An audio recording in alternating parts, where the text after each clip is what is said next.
bless you. Just pop it down by the foot of the ladder, that would be amazing. Just in case it falls off. Thank you so much. I'll come down and get that. Bless your heart. Thanks, Nick. No worries, we'll see you in a bit. Legend.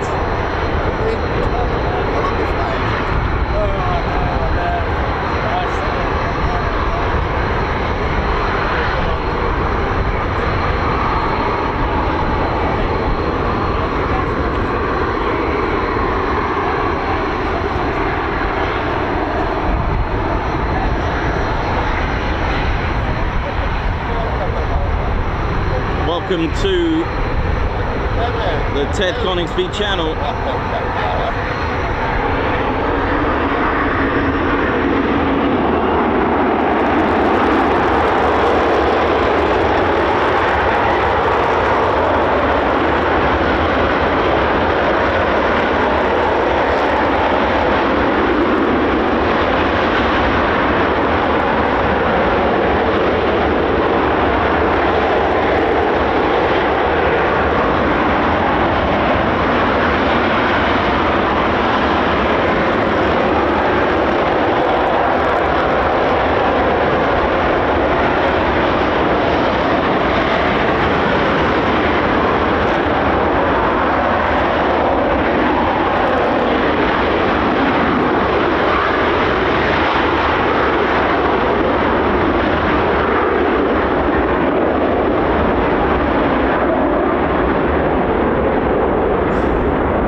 I say original because they did start out life as a 7.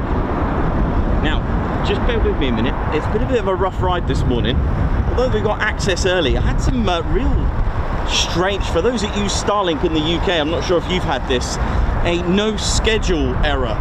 I know, right? I know there's been quite a few reports on this, so bear with me. I've had to turn the just bear with me a minute. I've had to turn the van round a few times. I'm not in my original not in my original position. I'm in my spot, but I've had to turn the van round accordingly, so I don't want to be blocking the Starlink. So for those in the UK that have had that, let me know as well. See if you've had any encounters, those that use Starlink in the UK.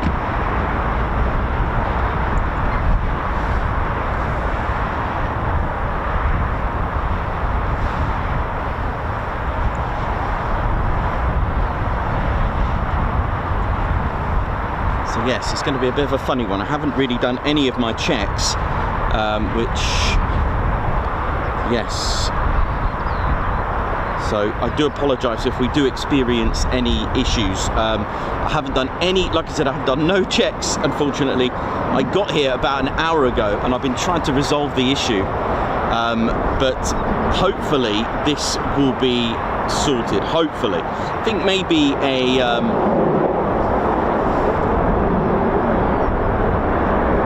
maybe an update from Starlink might resolve it, which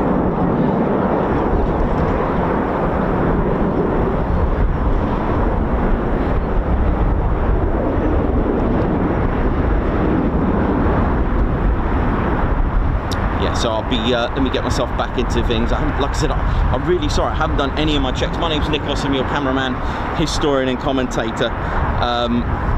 Welcome to the Ted Coningsby channel. I'm in a different position. The van's in a different way. Oh, goodness me. Oh.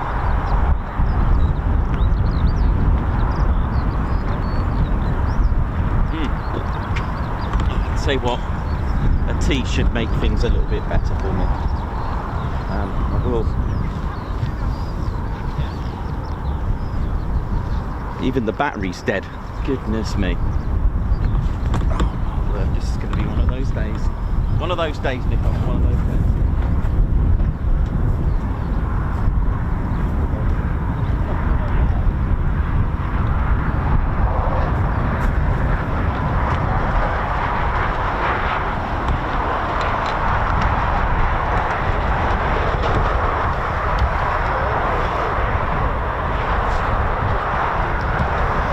So even my batteries died on my scanner and they're brand new. Goodness me, could it get any more funnier today and challenging? But hey, keep it going, keep it going.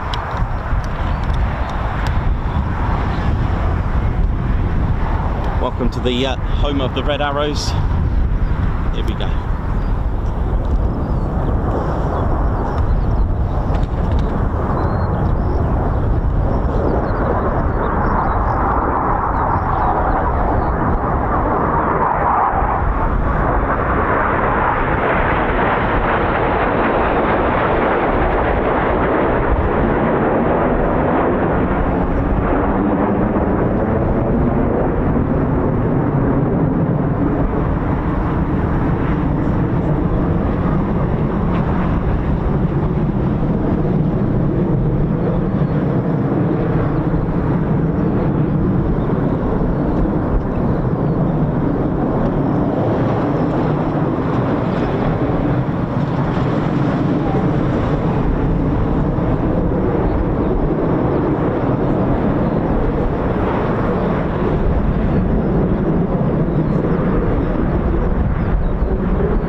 look at this.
Windy up here, man.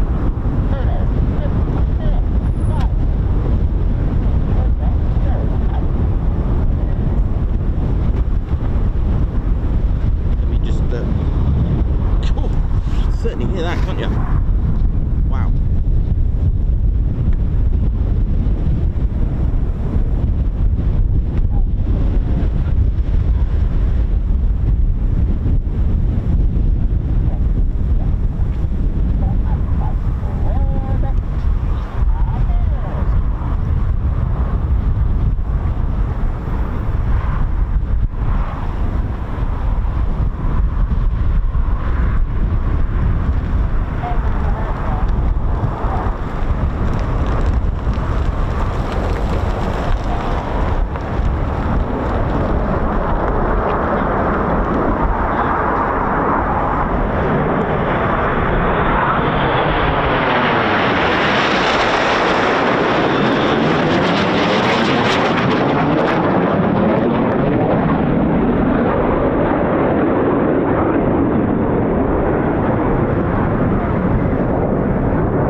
canner. There you go. Here we go. So it looks like we've got a full display here of 7.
Feeling something's creeping up right behind me.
down there. Hat down, hat down. Goodness me, now what's going on here?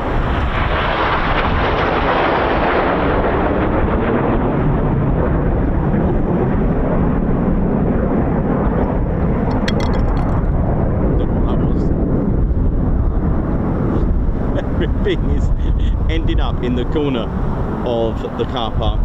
Welcome to the show, ladies, gents, teddy bears. It's been one of those mornings. Yeah, it really has. Hello.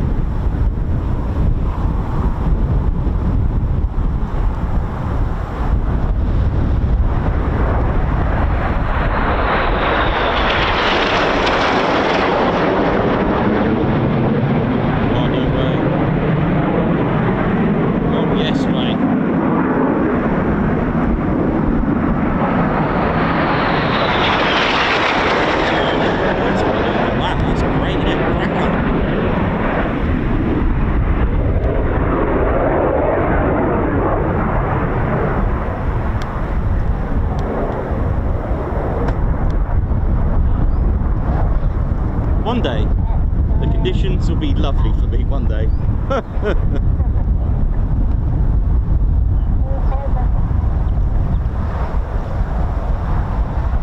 Looks like I've got a full display today, and that is just amazing, isn't it? You just never know what you're going to get, and today we've been witnessing a full display of the Reds.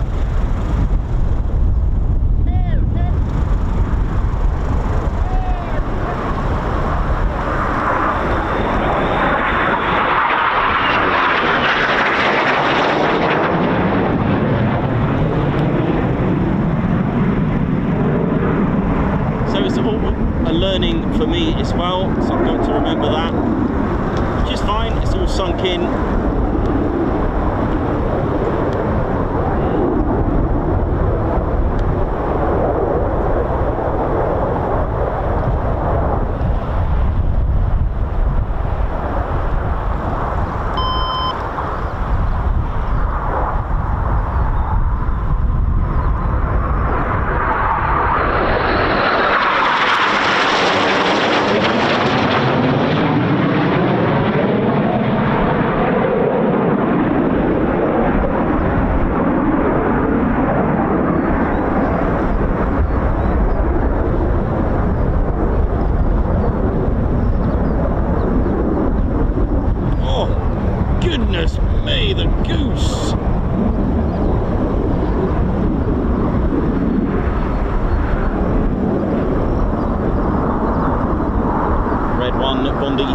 Thoroughly enjoying it,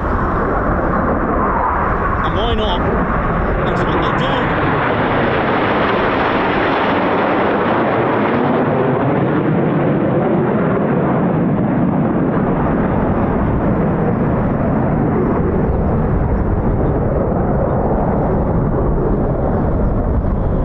Amazing, absolutely amazing. So I've just got to remember that the Goose. So if the cloud base is above 4,500, they can do a full. If the cloud base is at scattered at 2,500 to 4,500, they can do a roll-in. Anything below 2,500 will be a flat display. Red 7, for those who don't know, so Red 6 is the synchro leader, but it's actually Red 7 that has the authorization for avoidance when it comes to the synchro pair. Red 6 synchro leader does get to pick his Red 7.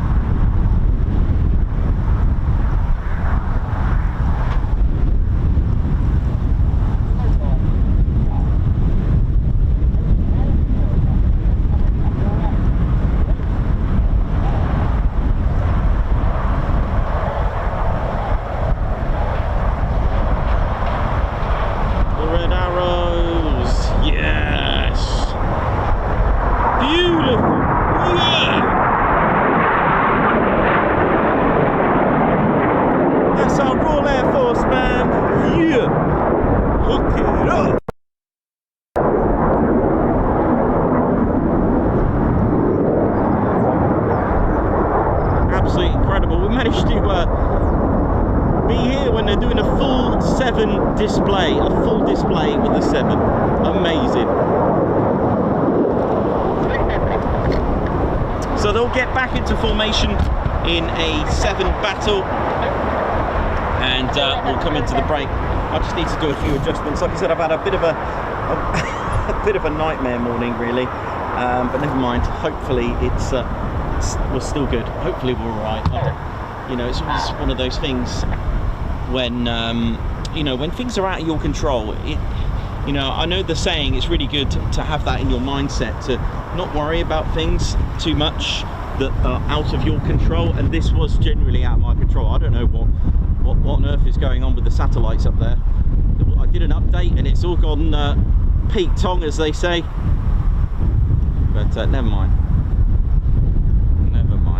But yeah, if anyone's got Starlink in the UK, let me know if you've got the just send me a private message, actually, because I won't see it at the moment if it's in the chats, but if you've had the error message saying no schedule, let me know and how it's affecting you. But there we go.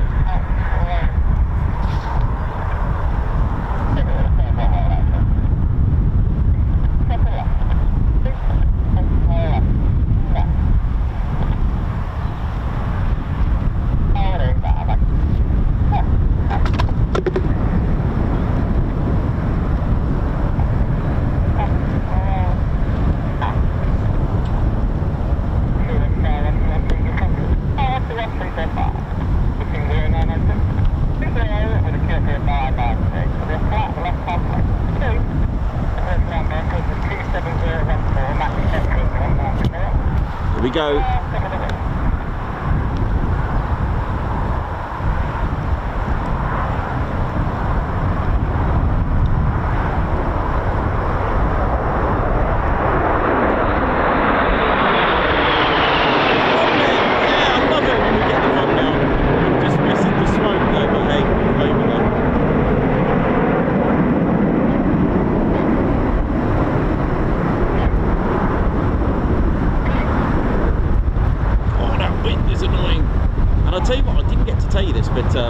As well, they do spend a lot in, sorry, I'll start that again. G's pulled. I did get, someone asked me that and I didn't get to answer it, but I've been obviously messaging and finding out a lot more info. But they do tend to experience around 5G, sometimes 6 or 7 or even 8 sometimes, depend, especially the synchro pair. But it's usually around 5G for the main stem and the main, I shouldn't say stem because that is actually part of the Red Outris formation, but I was going to tell you yesterday that although the Typhoon is airframe rated at plus 9G, the airframe can experience higher Gs depending on the wind. So yesterday I nearly mentioned it when Dragon 01 was doing a lovely turn, and you could see the wind just you know, probably wouldn't affect it, you know, 40 miles an hour wind, but that's still an extra 40 miles an hour. But you can actually do like more than 9G or whatever G you're trying to achieve, or if you are going to achieve a particular G. But if you're pulling 9G and the wind pushes you with it, you can actually go like 9.4G, which I've seen on a chart before, a Typhoon display. So, but of course the G suits that they wear helps them to match the G. It inflates, keeping that blood flow. Amazing. They do land in order. There was Brighty there, Red 2, Legend, the new for the year. When they go on exercise Spring Hawk in the spring to Greece, and especially you may notice September, late September, towards the end of the season, you may see some of the displays with a second member at the back, a second crew, and that'll be the new pilots that they're training. They take them on exercise Spring Hawk. You know, there's always a rotation.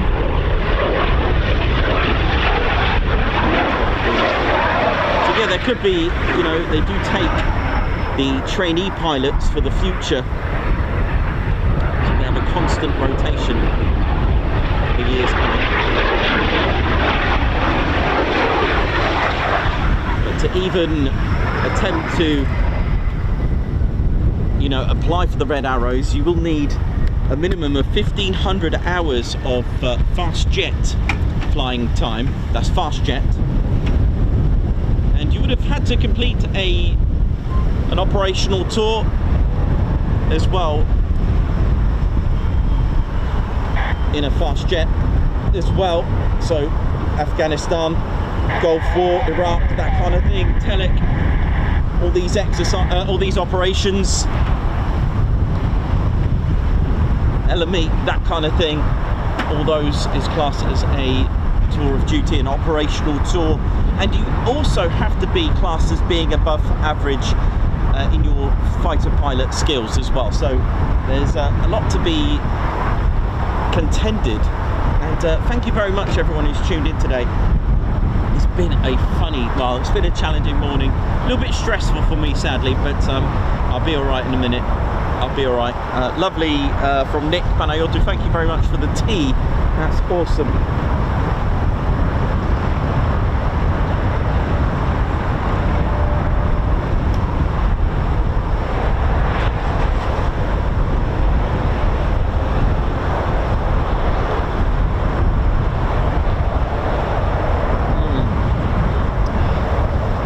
As they say, usually fixes anything, so thank you.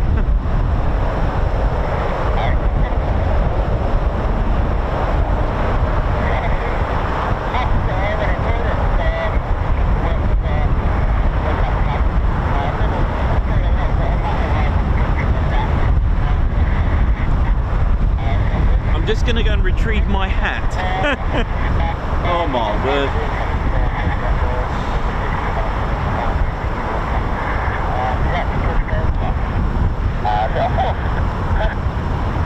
Turn that off for a minute and I'll get back on the show in just a tick. Just bear with me a minute. It's been one of those mornings, man. Goodness me. Oh my word.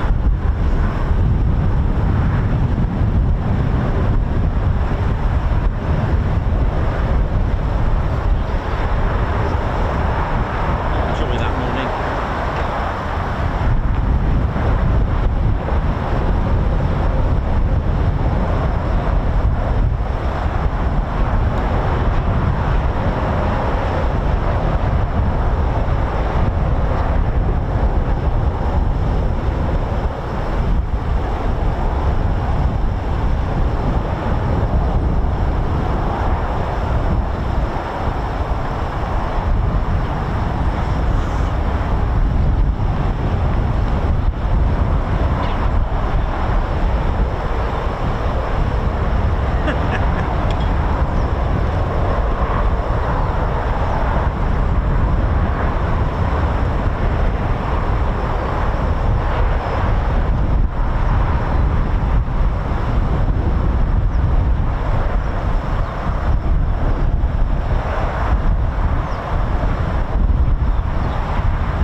After that.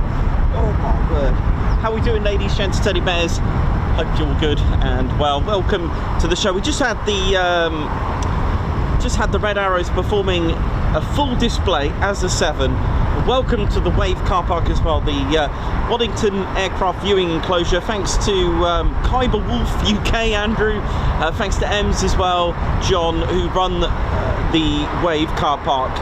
Please give them all your support. They do have various patches for the exercises that are going on. Is it Agile or something like that? I didn't even know that was on. Agile Warrior or something, and also Cobra Warrior for next week as well. So just give them all your support. They got fine burgers, breakfast, baps, rolls, refreshments. There are toilets provided and bins for the customers of the Wave. You know, just give them the support that they need, because it is run voluntarily in many ways, you know, and it's just a wonderful thing. And the crew that keep everyone safe in the Waddington aircraft viewing enclosure.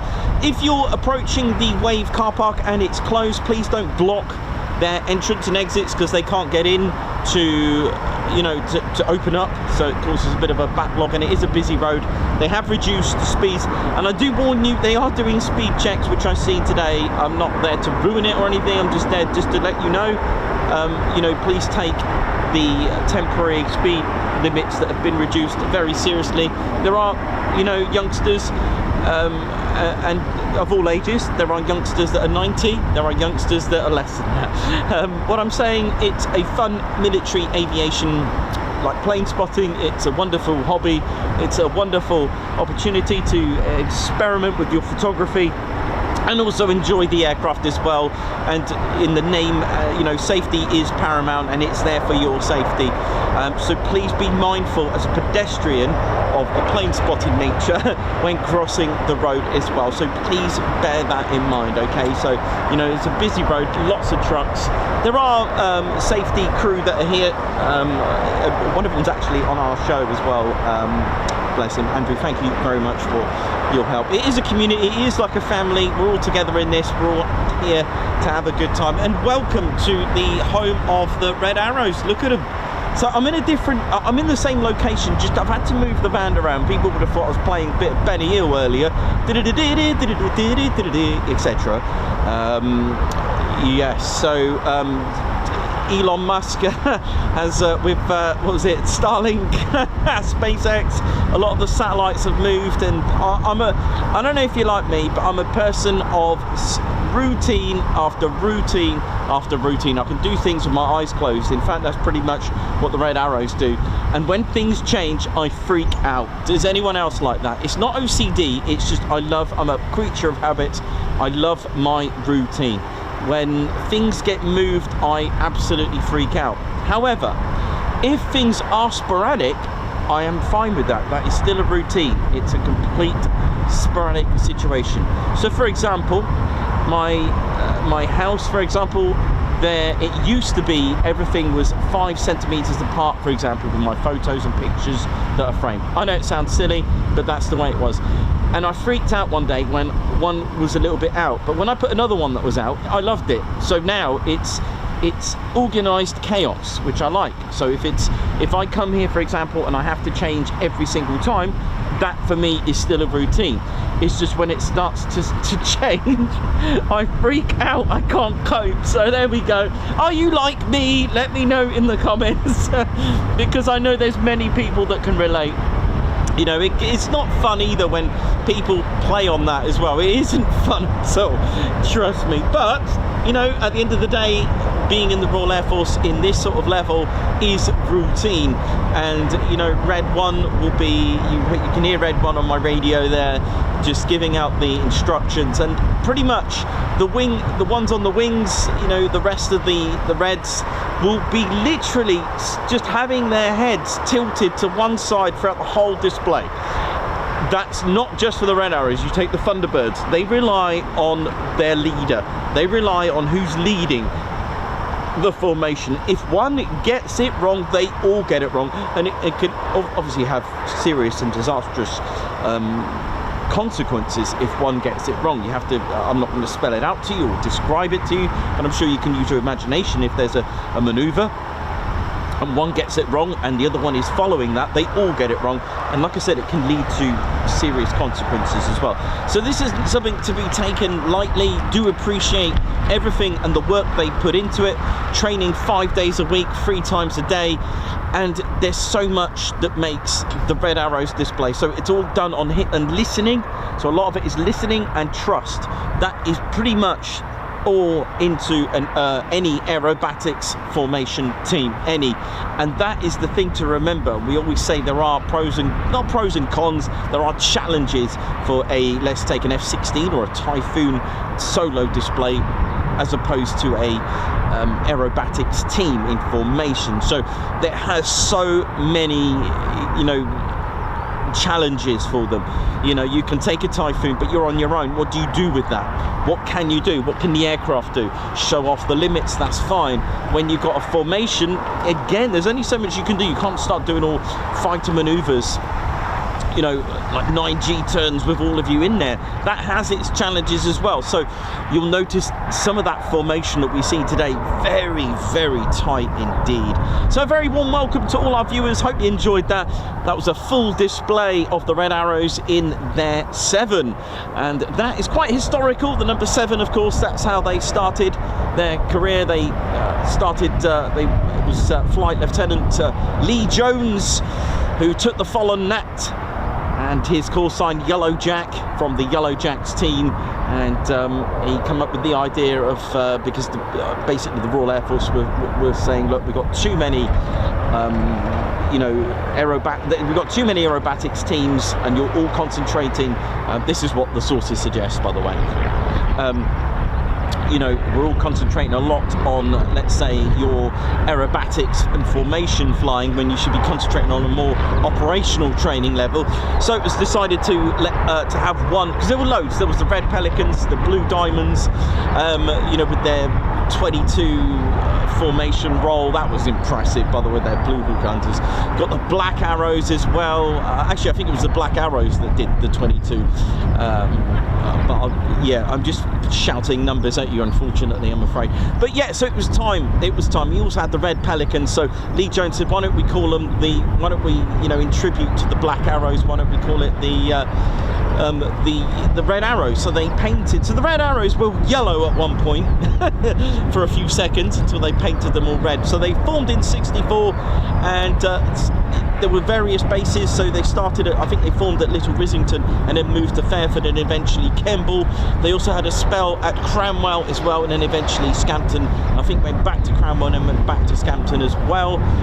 They started with 7 fallen Nats, a training aircraft which they switched, but before I get to that, in mid-1966 they changed, but they also had a new team leader, which was indeed Ray Hanna, which he, due to the success of the Red Arrows, they actually added another 2 in mid-66.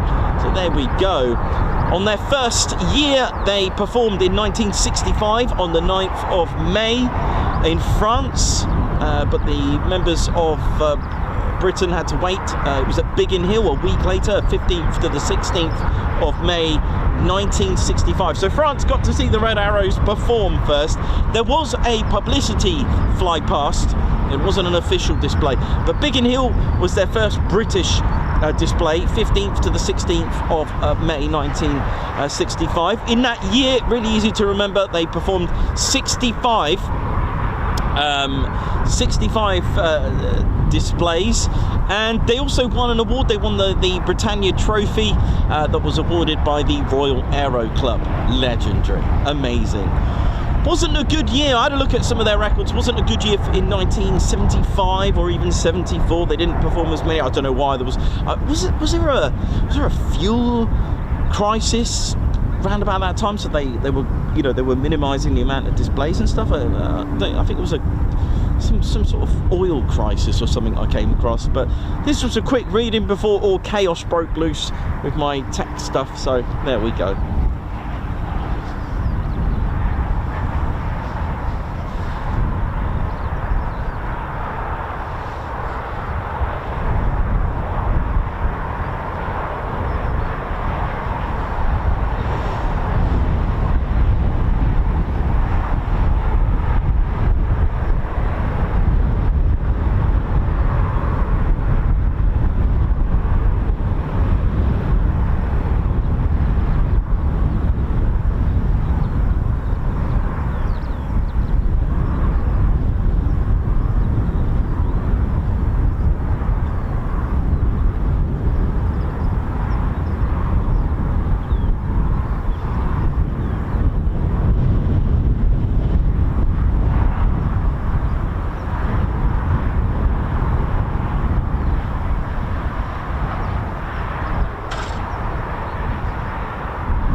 just thought I'd put that up there. Lots of people asking.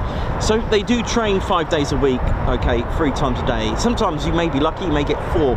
They train in all sorts of formations, but you'll find they may start with 1, then 2, then 3, then 4, then 5, then 6, etc, etc. Today was a full display. They don't always do that. They do work up to a full display, put all those elements together like we've seen today. So interestingly, that they are today they were a 7. Are they going to introduce 8 and 9 on the back of it? I think, are they called the STEM? I can't remember what. I did come across STEM. Again, I'm always learning, so.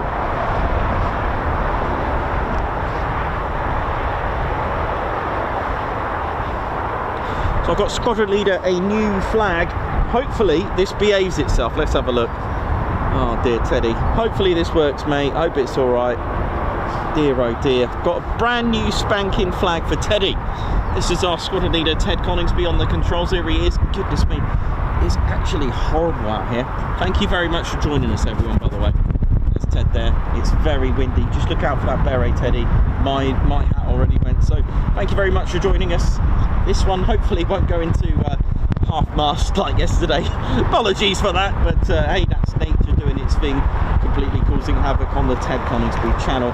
My name's Nikos, I'm your cameraman, historian and commentator, and I bring you the Red Arrows. And we're also here at RAF Waddington. This is their home since 2022. Welcome. Their last home was indeed the legendary Scampton, home of the Dam Busters, where they formed. Although, do you know what's interesting? And it is true, by the way. Wouldn't just say that, just, you know, 617 Squadron, although they are famous for being, let's say, at Scampton, they actually did more operational missions at RAF Woodhall Spa. That was actually more of their home. And there is a although, yeah, 617 Squadron formed at Scampton. Their actual main homes, indeed, RAF Woodhall Spa. They did spend time at RAF Coningsby as well. There we go. There's Teddy there. Thank you very much.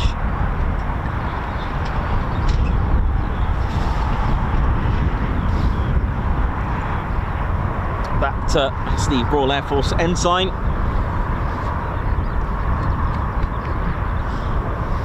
Goodness me. So a big shout out to RAF Waddington as well. Big shout out to them and all their crew, RAF Police, all their SF, LE. I know that those terms are usually in United States Air Force, but you know what I mean, the MOD Police and the Police Force. RAF Regiment as well, 2503, oi oi. But here as well. And of course the ISTAR Force. But we're here of course for the Red Arrows training before they go off for their exercise Spring Hawk. They do go to Croatia and then eventually Greece, but I only found out a couple of weeks ago from a friend of ours, told me they no longer train in Cyprus, which I didn't know, but there we go, we're always learning. So there we go. So just keep a lookout for the canopies to open. Obviously the Reds have just got back, so the canopies will be open. The ground crew doing their checks. And a big shout to all their engineers as well. There's around 40 crew that go with them at air shows. Someone asked me this, popped it in a question. So I'm always finding out questions. Sorry, I'm always getting answers for you.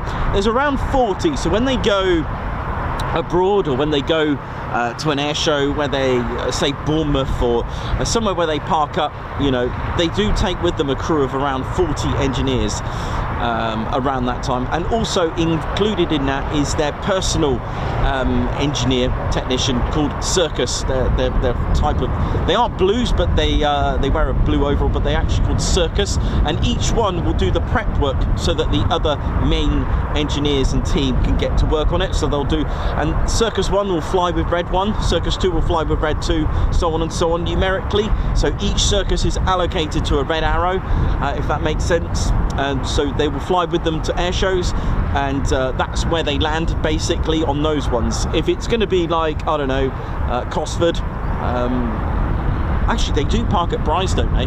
They park at Bryce, I'm pretty sure they do. Anywhere where they're going to do a display, where it doesn't involve parking up and all that kind of stuff. Red 10 also has a spare usually as well, that they bring a spare to air shows. but we usually see Red 10 in a Juno doing the when they land as well. So there's lots to think about, but yeah, they do bring a spare in case. So hey, how you doing? All right? How are you? You okay? Yeah, you good? You're gonna love this one.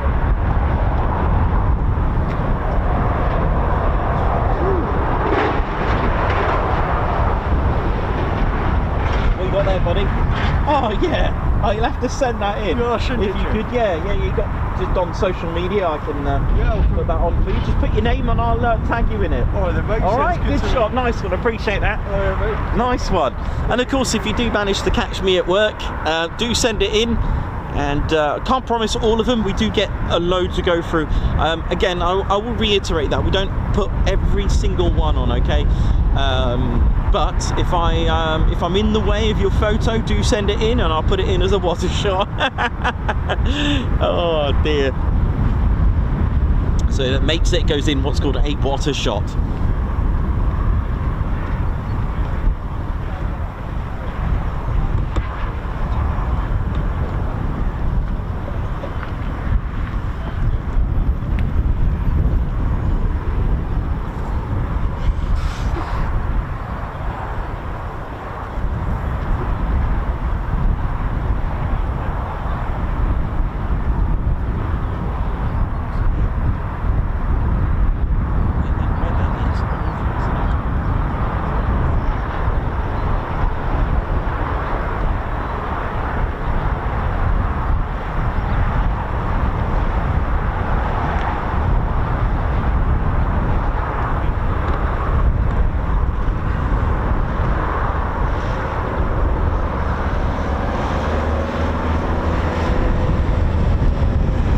How we doing, ladies and steady bears? So yeah, the Red Arrows have been using the Hawk T1A since 1979, when the aircraft came into service in 1974, a trainer aircraft. There are a few differences, in fact two main ones, because I believe, I'm pretty sure the Toblerones that I mentioned, I think they were actually on a regular Hawk. If I'm wrong, let me know, but I'm pretty sure that'd be more of a trainer thing, so it makes sense that it was on there anyway, the Toblerone. So I'm gonna just give you a tour of a Red Arrow Hawk.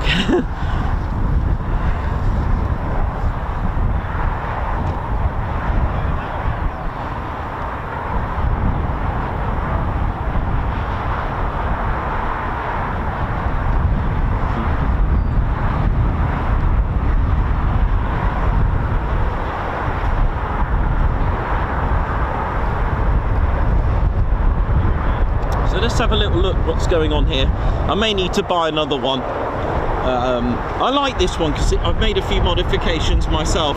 There it is, look at it. Oh yes. So the thrust coming out of the Rolls-Royce Ardeur engine, around 5,200 pounds of thrust. Now there are two, I'm going to say there are two, you could say three, but there are two actual main, I'm going to go with main modifications to the Red Arrows Hawk, apart from painting it red.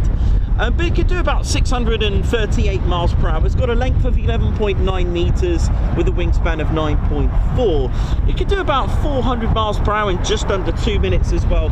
And it's got an amazing altitude actually. It's got a maximum altitude of 48,000 feet, which is absolutely ridiculous in some ways. It really is.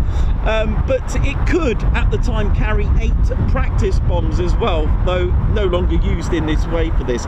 And it's quite fun, because the reason why the Red Arrows chose the Hawk T1A is the fact that they started to add weaponry ordnance, and it was indeed the 30mm Aiden cannon that could be that was put on the hard point in the center. But of course they used the smoke pod, but I'm going to go into that in just a moment.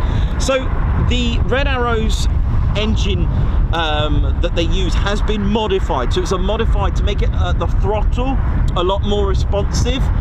So it's been tweaked. Okay, they've taken it to Demon Tweaks in Wrexham, ordered a few, you know, K&N filters. No, I'm just kidding. This is Rolls-Royce we're talking about. So that's modification number one. It's something that you can't see, but the engine has been modified to Red Arrow specification. And yeah, okay, so the Red Arrow's display, interestingly, the smoke that comes out actually forms part of a safety aspect. They can actually see that, you know, sort of like natural contrails, for example, they actually provide a safety aspect for the crew as well. And you'll see that on landings. They give out smoke to alert their fellow Reds of any surface crosswinds, etc. So yeah, main modification number two is indeed the smoke. It's got about 7 minutes of smoke in here.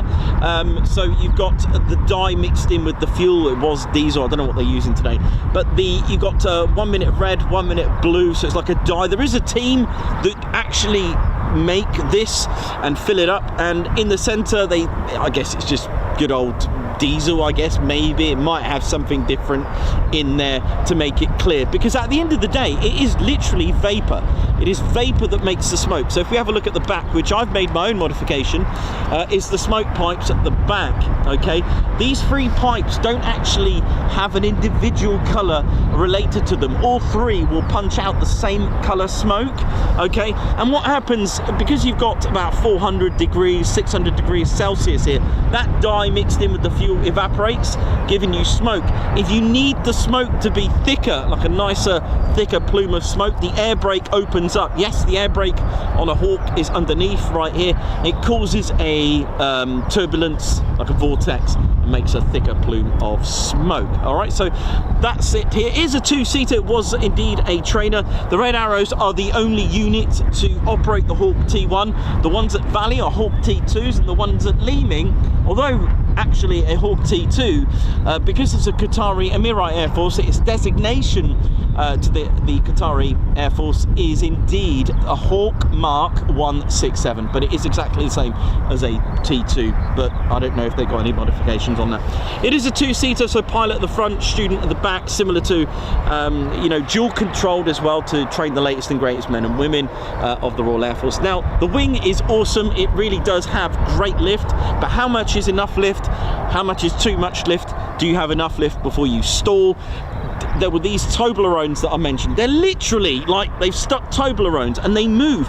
And I had a look into how that works, and you know what? I get it. It's almost like having a little, almost like an aerodynamic instrument in there testing the lift, and when it thinks you haven't got enough lift, so they move these little Toblerone, literally the silver Toblerone, that's what they look like. I've actually painted them on to show you where they are.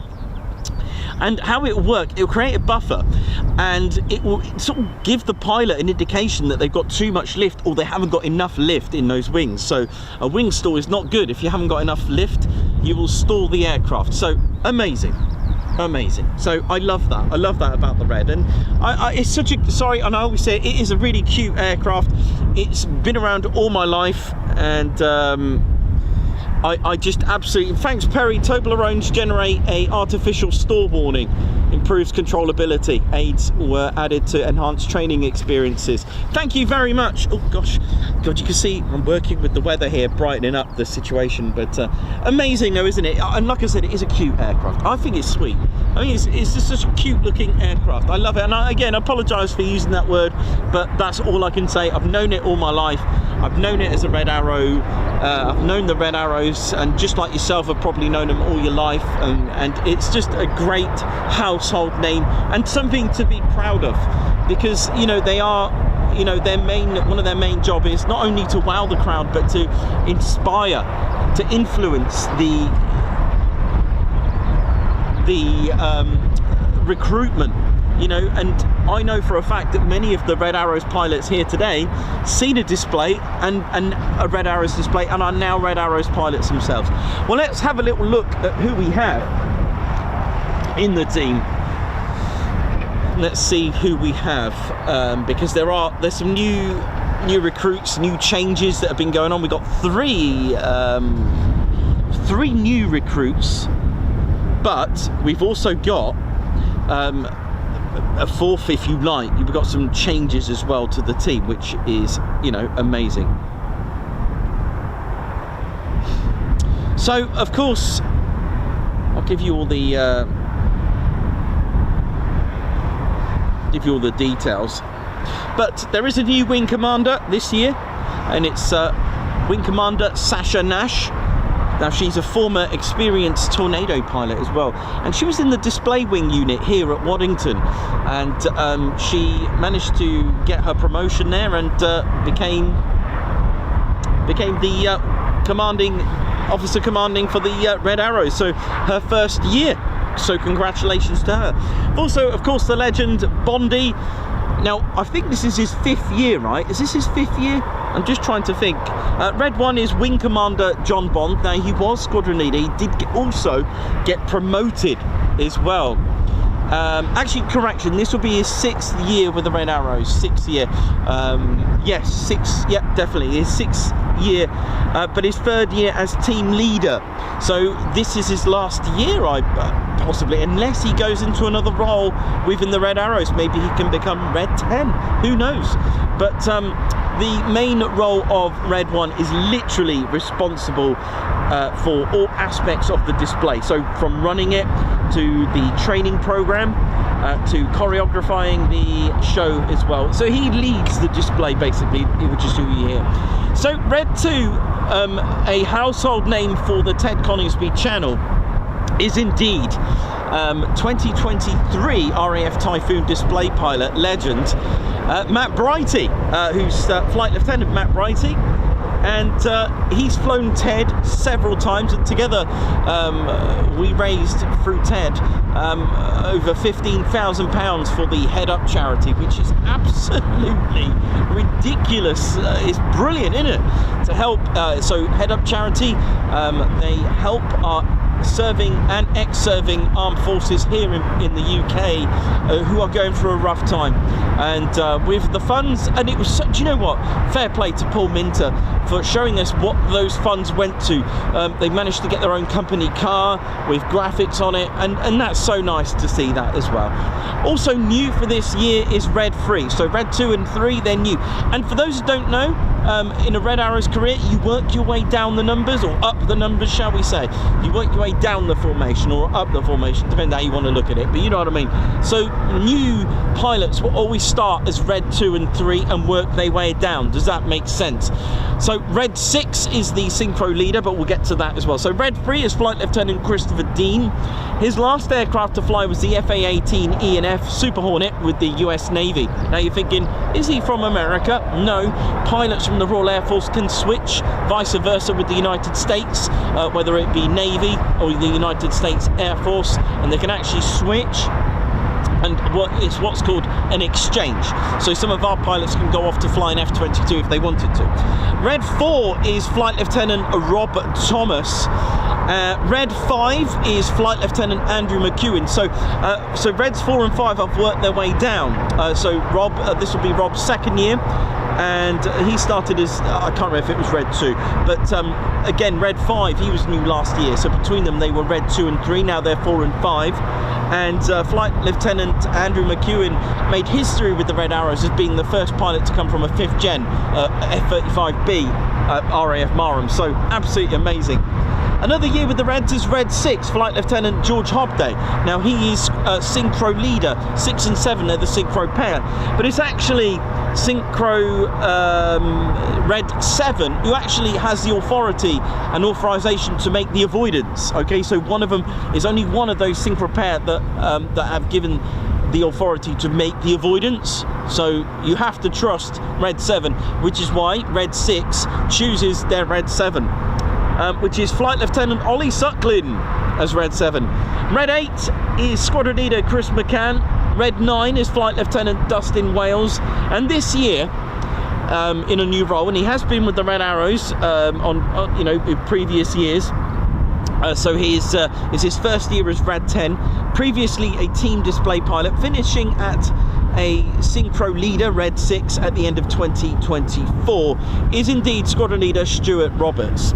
So he is now the supervisor. And the legend Musket has finished his career, bless him, and he gave us a lot of fun memories as the Red Arrows. Now the Red 10 is not only a supervisor role, also a photographer, and also takes the spare Red Arrow aircraft as well should they need it. But it's always good fun to hear their commentary, because I do love commentary.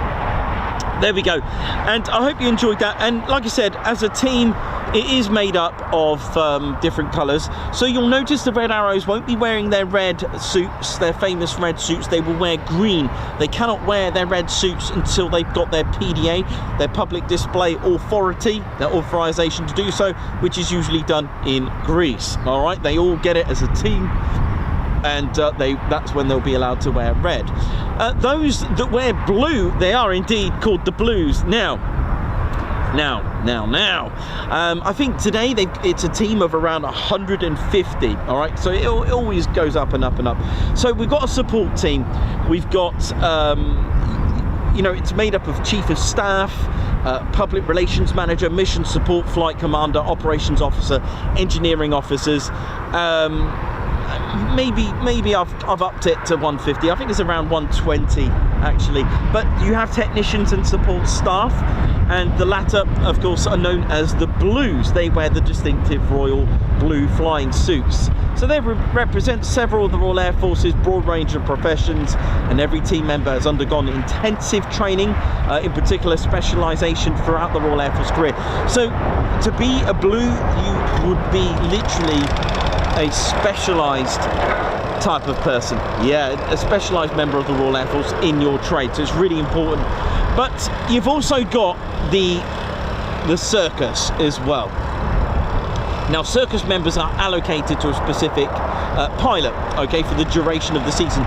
So when they go to displays, the Circus member can do some prep work until the rest of the technicians and engineering team, ground crew, come along, and they fly in the passenger seat at the back of their Hawk. So they will marry up with their representing Red. So Red 1 flies with Circus 1, Red 2 flies with Circus 2, etc. So let's get to know them. So Circus 1 is Flight Lieutenant Greg Harley. Also got Circus 2, Corporal Dale Smith, so he'll be teaming up with Brighty. Circus 3 is Air Specialist Class 1 Technician Joe Burnett. Red 4 is Corporal Daniel Wilson. Red 5 is Corporal Matthew Harris. Circus 6 is Corporal Luke Smales.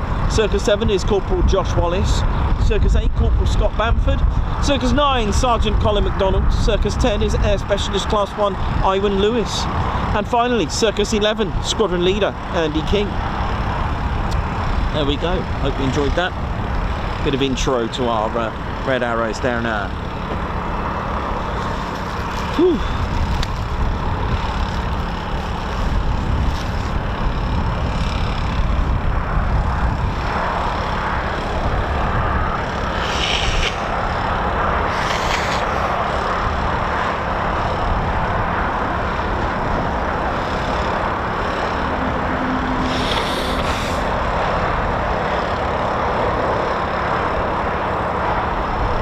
Thanks, Perry. Bondi's done 7 seasons, has he? Was it? Is it Mark Ling that did? Has he done like 10 seasons? The legend. He was also part of the Blades Aerobatics team, but sadly they're no longer. I know they were. What was it? A team of 4 flying the extra, the extra 300. They are savage at the amount of spins they can do. They got a spin rate quicker than Reggie at a casino. Not that we're promoting gambling, but spinning. I'll tell you what, spinning quicker than Reggie at a sushi bar selling chicken.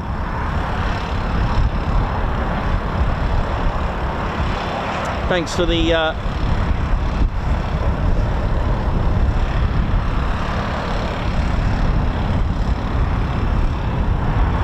Fine, how you doing? Foxy Killer, Margot, AD Causa, how you doing? Ian McCabe, Heather Postlethwaite, how you doing? Davey, Paris, Matman Bush, Simon Watchorn, how you all doing? MWB Aquatics, Davey, Margot, lots of you on the show. Don't forget, if you just joined us, we need a bit of a kickstart here. Please do hit the like button. You've been cleared smoke on go on the like button. please, if you may, it does help. It does get YouTube flexing. You know it is. Proper. Laser Tech, what up? How you doing? Hope we're all good and well. I'll tell you what, if the wind just settled down, I will be in my element. And do you know, it's really, really annoying. I hate moving the van in different positions. But there we go. Never mind. Shall deal with it. I'm quite an adaptable type of guy. Oh, dearie me. Goodness me.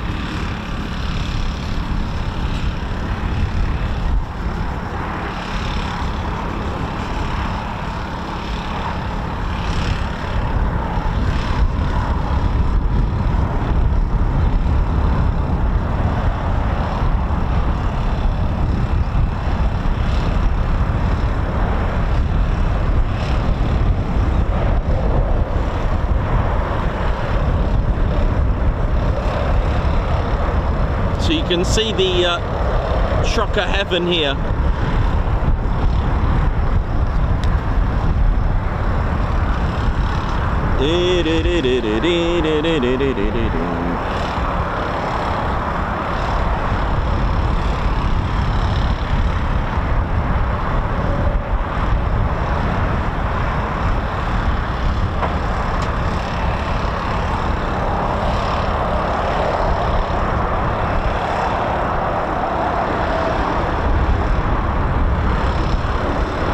How you doing, green bags? How you doing, laser tech blocks? What up? Hope we're all good.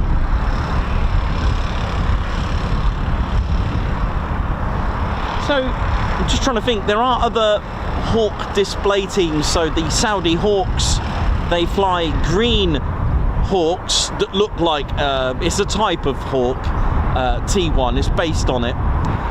Just trying to think who else. There was, like, is it the Midnight, oh goodness me, the Midnight Hawks, was that the, oh goodness me, are they the Finnish Air Force? Was it the Midnight Hawks last year at RIAT? I'm pretty sure. Was it Midnight Hawks?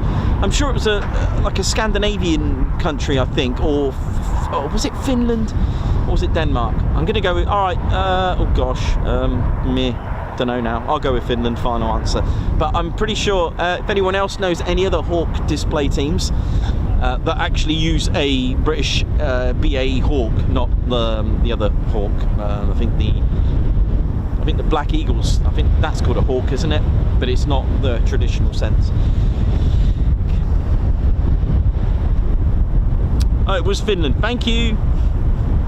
Goodness me, my memory does surprise me sometimes. Goodness me. Oh, do they? Thanks a lot, Perry. Hawks fly the Mark 167, similar to the T2. Midnight Hawks. Oh, there you go. I do pay attention. I do. Yeah, I love it. I love watching displays. I really am. Don't know what Reggie thinks, but there we go.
So is Phil Dye. Phil, how you doing, man? An ex-Circus, look at him. Yeah, all right, how you doing? Are you okay? Yeah, I'm alright, Phil, you alright, man? Yeah, I'm okay, mate, I'm okay. I'm alright. Nice one, Phil. You all good? You with the Blues, aren't you? Yeah, that's right. part of the Circus team, but you know, no longer. By the way, this voice is not true to the real voice of Phil Dye. It's just a poetic license from the dead Coningsby channel. What do you mean? This is my voice. Yeah, I know, but I've got to put that out there. It's not real. Like, yeah, it is. It's real. You can buy me on the RAFAT site. You know what I mean? You know what I mean? Okay, so meet a legend. Goodness me. Yeah, that's right. Part of the engineering technicians support staff. That's what we do. Headed by a senior engineering officer, along with a management team of 2 junior engineering officers and engineering support flight. You know, that's how we do it around here. You know. And 1 officer and 2 flight sergeants. Also got mechanical technicians. Yeah, that's right. We got avionics technicians and weapons technicians. We do all that. We got a good PR team here, so it's all good. You know, it's nice to be in part of the blue. I do like blue. Blue's like my favorite color apart from red, but you know, it can marry it up to make a poem. Do you know what I mean? Like, yeah, mechanical transport. We've got survival equipment technicians. We've even got photographers, which is what I used to do. That's right. Well, that's really good. Thanks a lot, Phil, for coming in. Phil Dye, everyone. Not the real Phil Dye.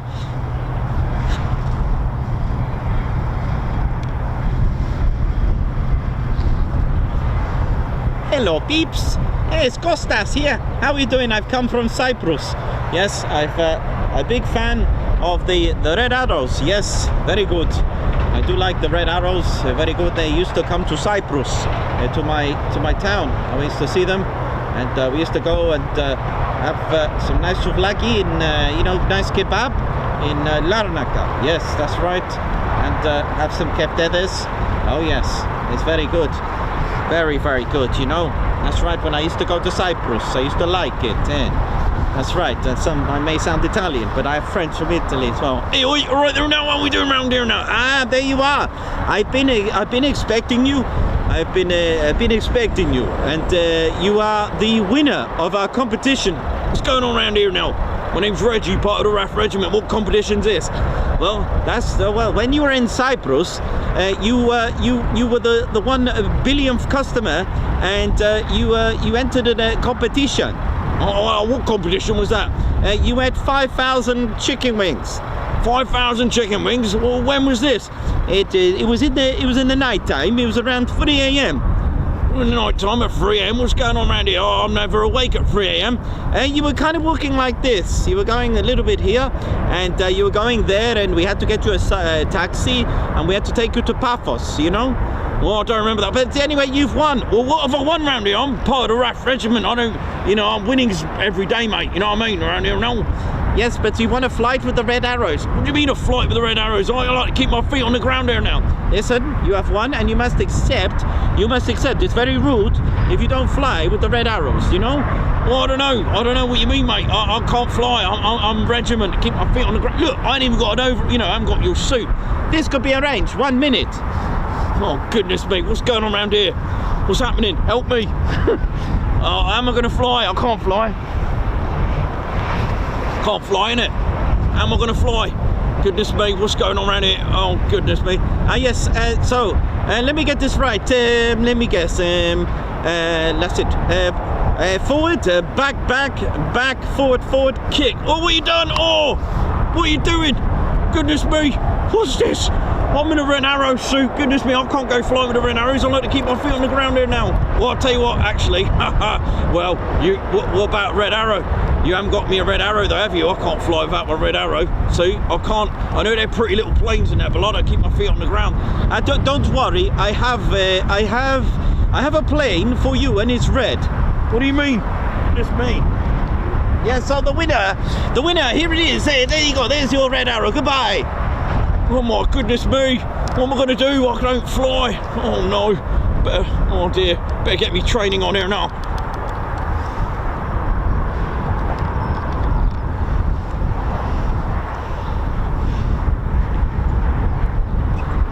And you can see Reggie now making his way, very terrifyingly making his way.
we're doing, ladies, gents, and teddy bears? Hope you're all good. So yeah, we don't have any times for there are no publicised times, because at the end of the day, these aren't, you know, how do we say, advertised like a display. This is training. They need to do their so I just had a funny message about Reggie looking like he's had body paint on or something.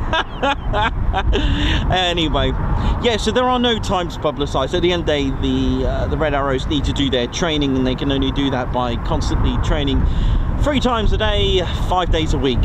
And the thing is, we can only give you a rough sense of when. It will be morning, afternoon, and in late afternoon. So actually we could correct that and say morning, midday-ish, and late afternoon. So, but we don't know the times. It is random, but it's usually 3 times a day in many various formations. So that's the thing. So you just turn up and hope for the best. Goodness me, this wind is awful. You could probably hear it on your screen. It's absolutely quite savage. So we just wait. As soon as you see the canopies up, it's possibly a good telltale sign that there will be some more movement. I think we've got some strong winds all week this week, which I'm not that excited about, but there we go.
Nice one, Perry. So yeah, in 2024, when there was the Hawk 50th anniversary, that was pretty cool. I probably missed that, but you know.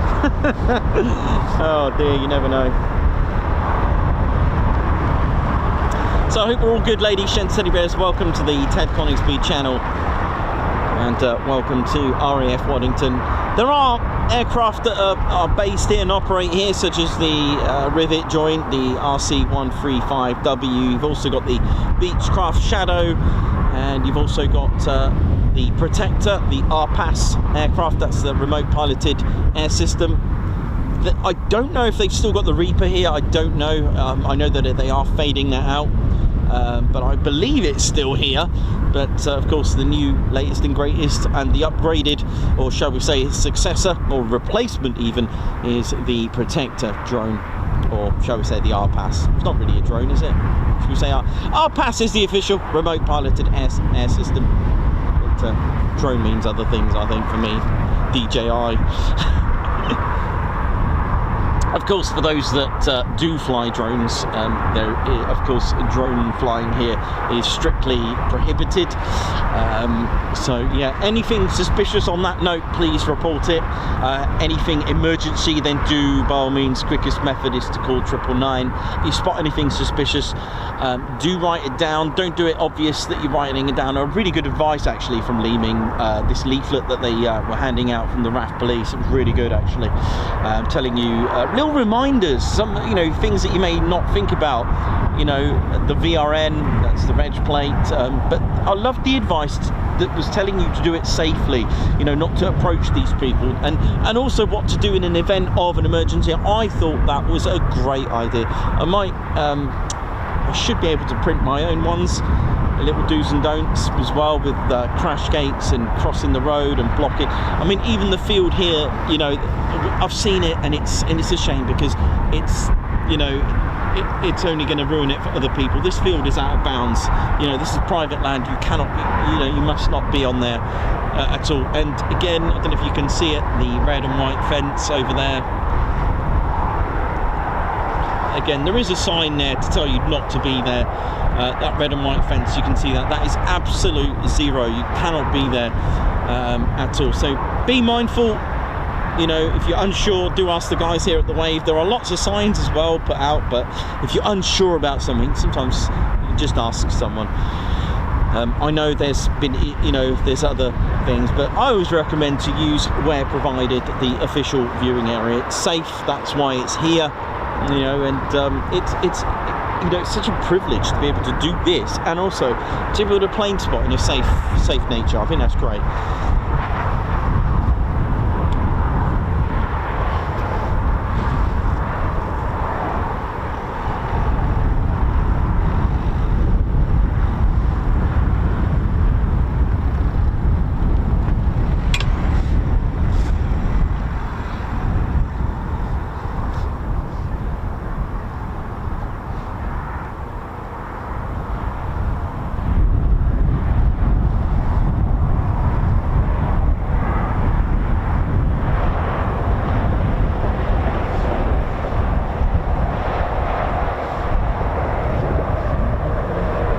So we're just going to wait now for the next sortie of the Reds or anything else that we get. You never know. There is an exercise on next week as well. So exercise lorry fest. Oh yeah. I think they've got I think there's another event here. I think it's a photography event coming up. I think it's something like the, please don't quote me on this, I could be wrong, but I think it was the 24th of March. I think they've got a I can't remember what it is, but it's like a photography event here at the Wave. But have a look at their Facebook, social media, and I think they're opening it for a photography event, I think. Let me have a look what day that is. Tuesday, that seems, or is it the 22nd or 21st, 28th, 29th? I can't remember now.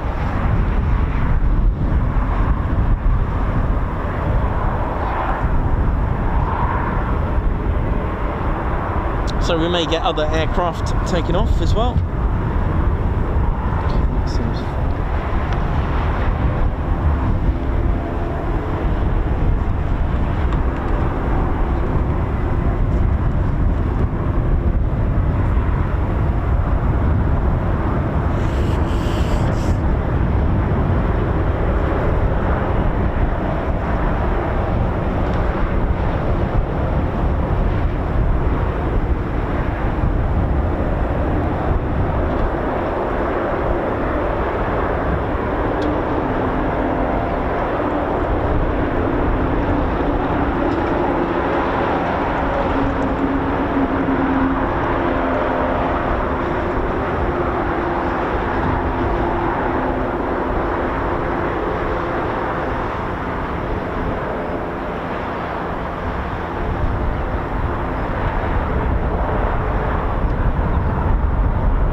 typhoons.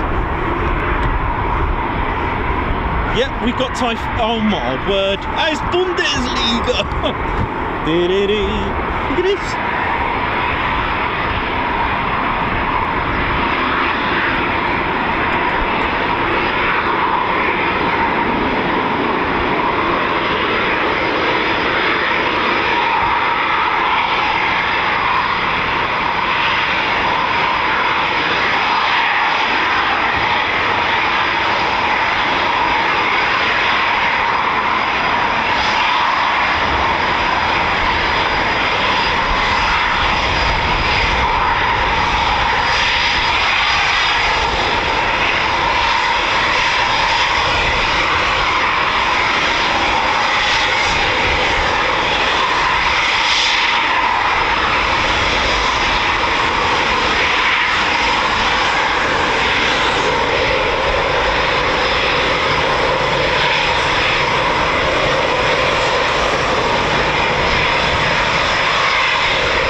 the port side.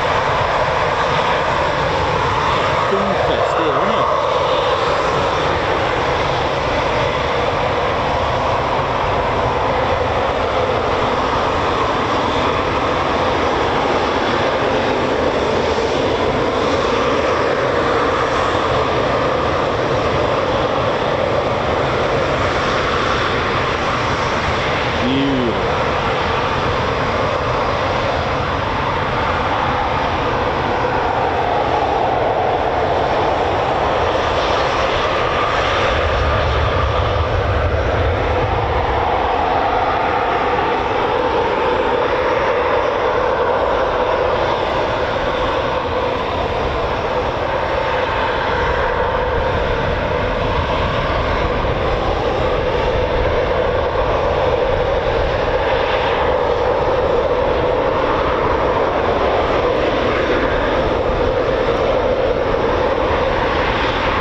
From Germany.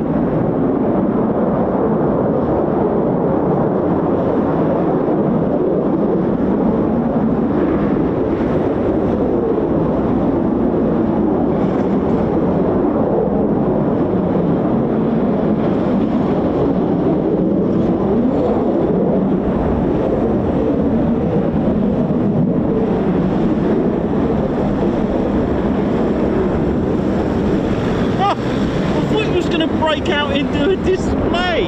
Holy mackerel that has been blessed by sushi.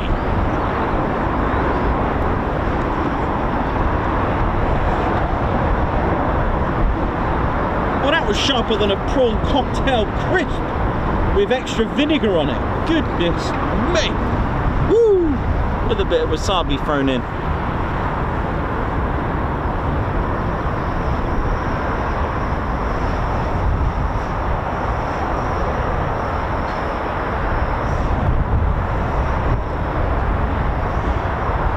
Well, that's called the Klinsman. That is going to be called the Klinsman from now on. That was absolutely mega. It's a shame because I couldn't get them all. I mean, those first two just disappeared. I don't know if you saw that in the distance. Again, they were they were lower than the Buccaneer, I think, or at least let's not take away the beauty of the Buccaneer. They were matching the Buccaneer. There you go. How's that, hey?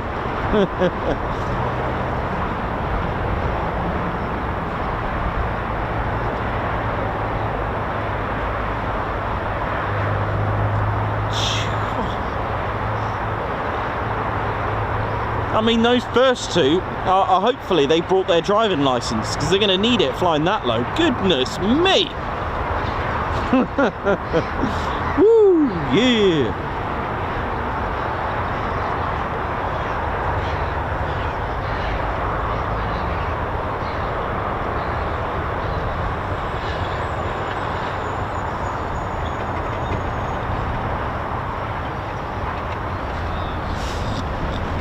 That was unbelievable. Well, just to explain that takeoff there is Jens. My name is Jens from Germany. That was the Luftwaffe.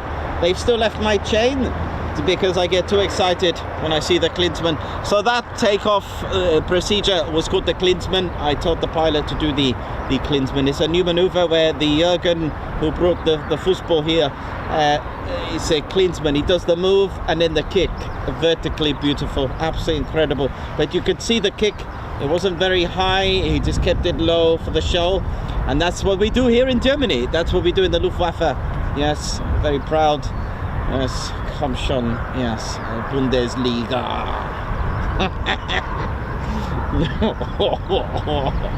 That was pretty much like the Klinsman. I'm going to go with that. I'm claiming that one. Can we rename? I mean, I don't want to change history, but can we add new moves like the leaping salmon? Can we like add things? Can we make our own? Well, we do anyway. All right. Do you know what? We've done it. It's called the Klinsman. Wing wave, and then you just, wing over it on a unrestricted. Let's just go with that. It's called the Klinsman.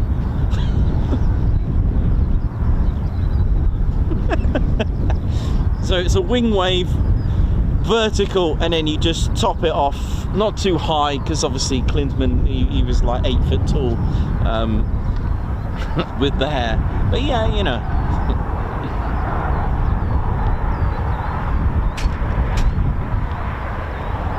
So a very warm welcome, good morning, good evening, good day, good afternoon, wherever you're watching from in the world. We've just had the Luftwaffe. Well, this makes it extremely exciting to come back here. I do have an option to come back here tomorrow or go to Coningsby. That was my option, so we'll see.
So good from Leipzig there, LEJ approach. I hope you enjoyed that. It was always nice to see, other countries, other air forces doing what we see on a daily, well, not daily, but you know what I mean, just seeing their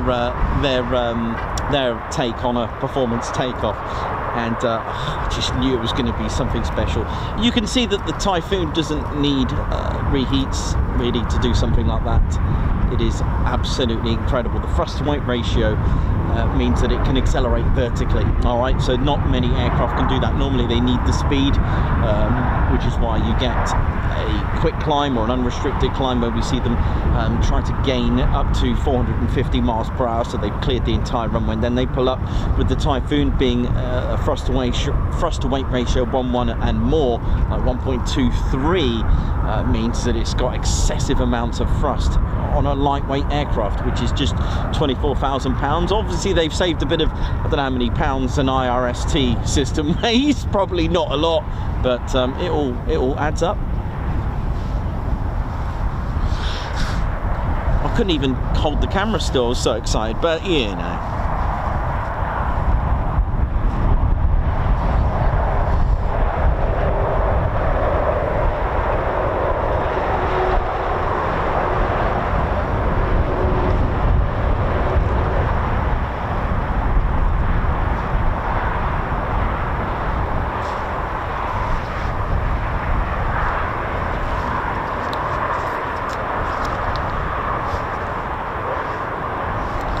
That's the beauty about military aviation, you just never know what you're going to get.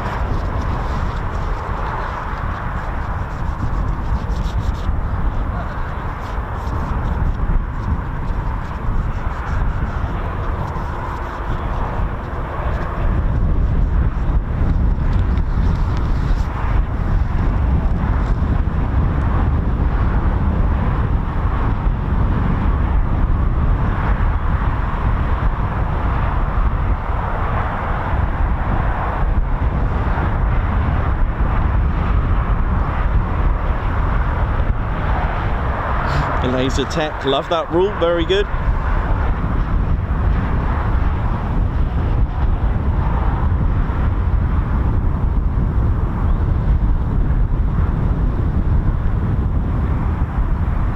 Sharon Pilkington, thank you very much for your nice words there. Thank you very much. She's put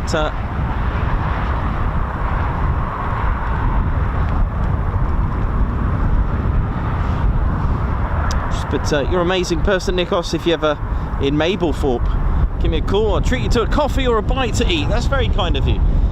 Thank you very much. Thanks a lot, Dave Earl, as well. Great bit of excitement. Some funny I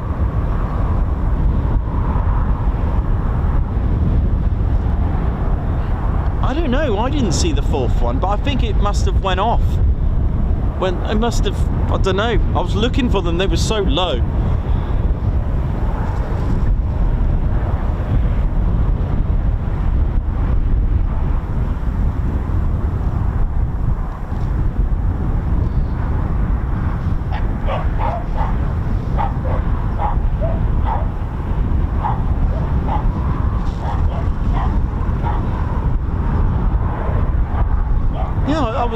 Literally, I went down to, I hadn't even had my cup of tea yet, but I went to, I thought I could hear typhoons. Of course, in Germany, they call it the Eurofighter. And it was in Germany that the first ever flight of the Eurofighter, the EF-2000, took off as the DA-1. That was on the first flight, 27th of March 1994.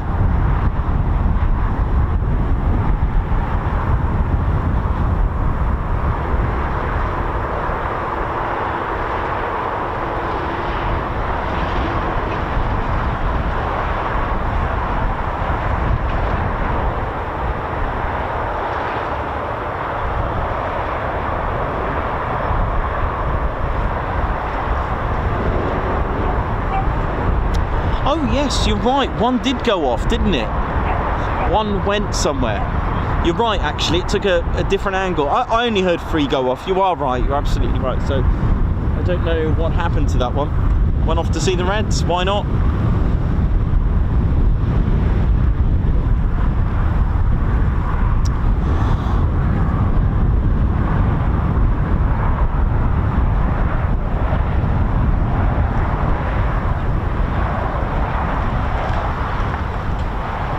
Lovely to see. Obviously, there were, I think, I'm trying to count the prototypes, maybe you can help me. I think there was about 7 Typhoon prototypes. You had the DA-1, was it the DA-1? You also had the EAP, the British Aerospace EAP. That was another one, wasn't there? And there was a few others as well. Was it something like an EA or an EFT? Oh, do you know what? I should know this. It's quite bad, wasn't it? But I'm pretty sure there was a EAP program. I know that started. Yeah, I thought there was around 7 prototypes. Maybe you can name them all. But there we go. The maiden flight took place in Germany, 27th March 1994, flown by the DASA chief test pilot Peter Vega. Was that the IPA-4? Is there an IPA-4? Do you know what? I never really go into too much detail about the Typhoon's prototypes, but I can't remember if there was around 7 or so, something like that. I think each country had one, didn't they? But there we go. I might be wrong on that, but I think there was around 7. I've got a model of one at home. I think it's the EA, but I think it was called an EAP, wasn't it? We got the. I'll have to have a look at that. I know there are some of you right now probably having a look. But there we go. That was good fun to see. But you're right. I think one that didn't go out, did it? It went off. You could see it taxiing towards the Reds. So. Thought I seen a canopy open, but maybe just getting ready well, after the next sortie of the Reds, I'll go and get a bite to eat at the Wave. Be a good time to go.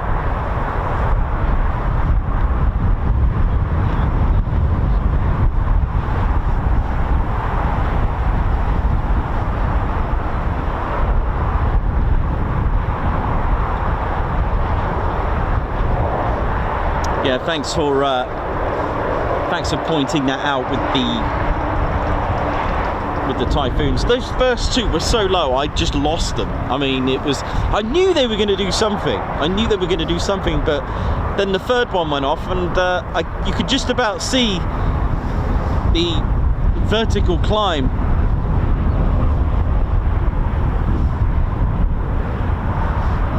Hi, mate. You all right? Yeah, good, thank you.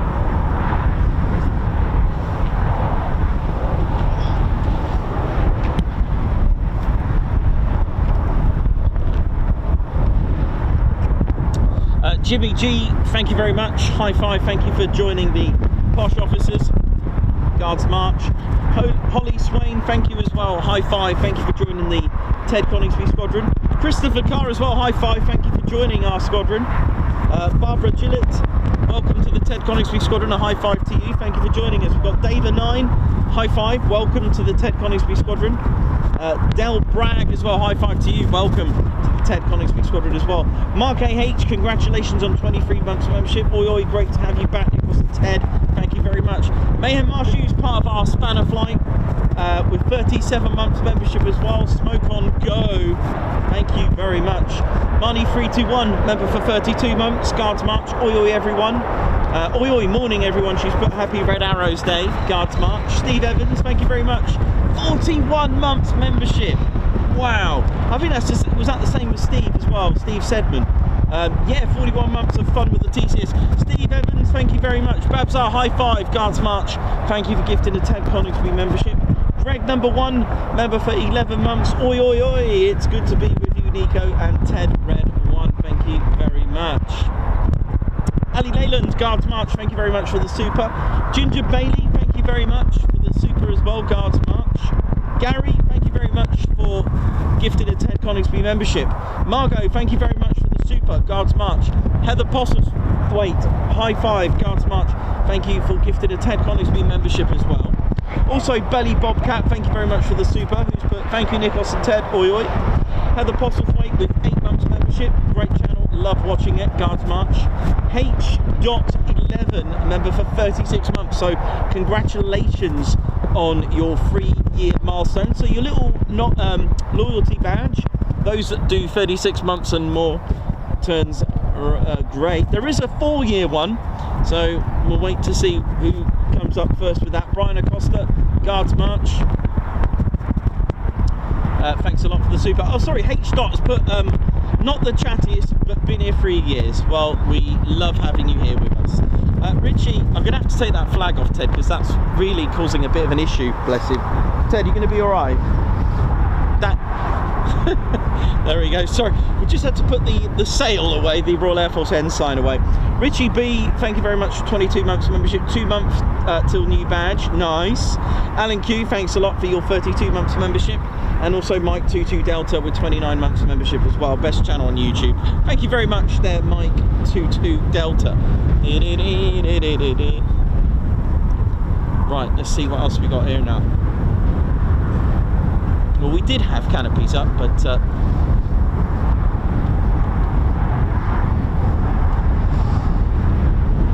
there's Squadron Leader Ted Coningsby on the controls. Ted, you enjoying it, mate? Yeah? Deal. He's loving it. I don't blame him, really. It's Red Arrows, though, isn't it? Hiya, you alright?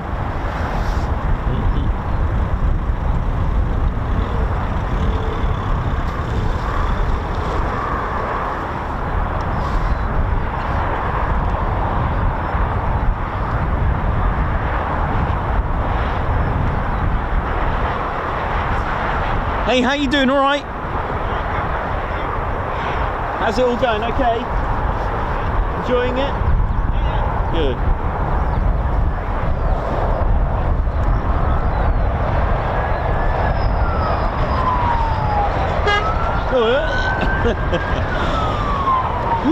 Right, so what we've got to do now is just wait for the canopies to pop open. If you just joined us as well and new to the channel, or if you haven't done so, been thinking about it, don't forget to subscribe to our Ted Coningsby channel. It really does help as well. Lots of viewers, lots of engagement. So do think about subscribing. It is free. There's no obligation, but it's free to support a channel where you can watch the Red Arrows train for free. I know, I'll be going to various air shows where possible, of course, to bring you live military aviation. We do get permission sometimes, not always, but if we don't, then we'll just film it. There we go. So if you want to know where we are, go on to our website, tedconingsby.co.uk. Don't forget to take advantage of having a look at our merchandise as well at tedconingsby.co.uk. But if you click no Teds, that will tell you where we're going to be for the year. But it does get updated when we get new air shows possible. This looks good. Here we go.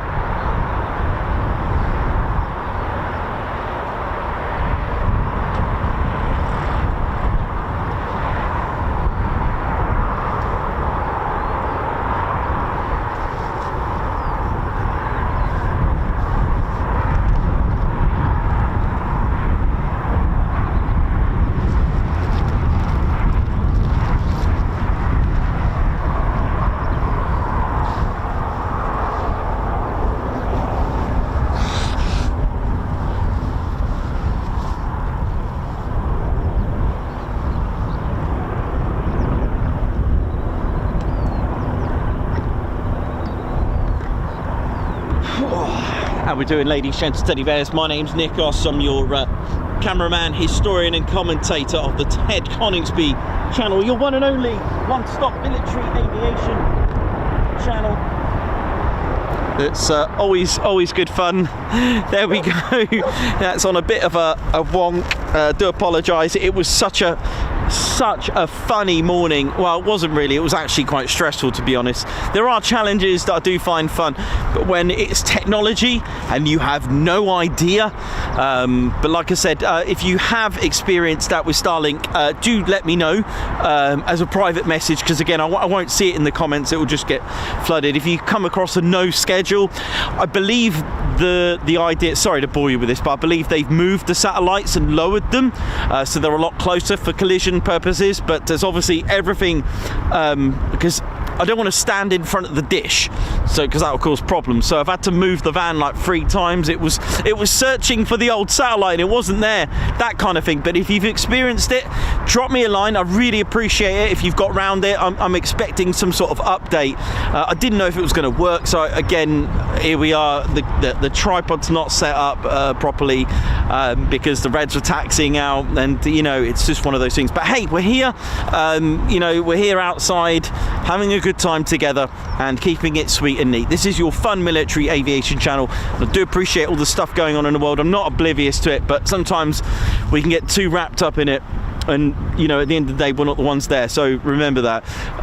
You know, there's always someone having a worse day than you. So you know, I just thought, goodness me. Yeah, so the wind was blowing. That was having a moment. The tripod was all over the place. In fact, it's broken. It's broken. The legs of the support stand is snapped. The Reds were taxiing out. The wind was blowing, and I was like, OMS, goodness me. Anyway, but I'm here and we're all good. So see ya in a bit. Let's see what the Reds are doing. Boom, boom. I thought I was going to break out into that song.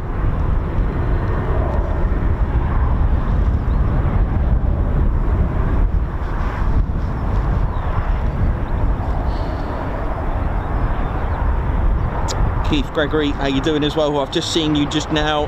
Keith, how you doing? Colin N9, thank you as well. Laser Tech, thank you as well for gifting 5 Ted Coningsby memberships. Guards March is coming up a little bit later on when I next do them on the next set.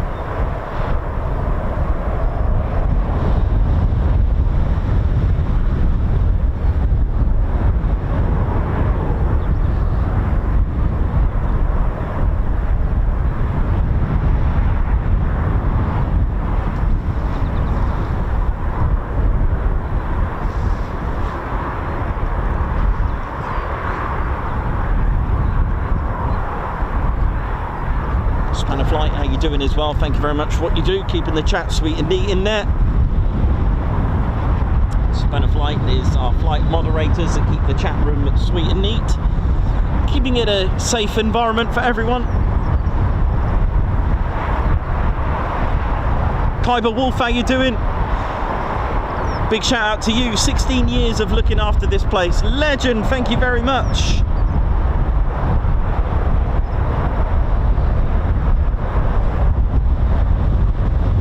Goodness me, that is certainly blowing a gale.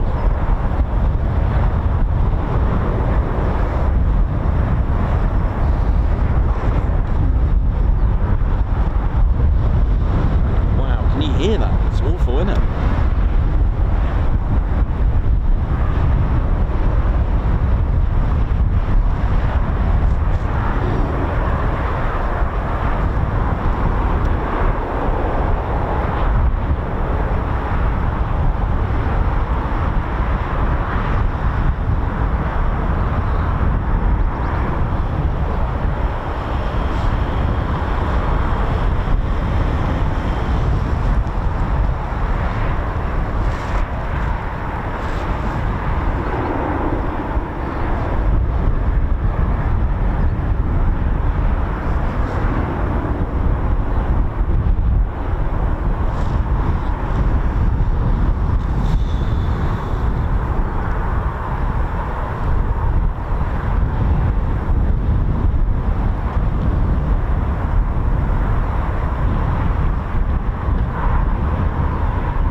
It's just keeping an eagle eye on the canopies there, just making sure if they're open or not.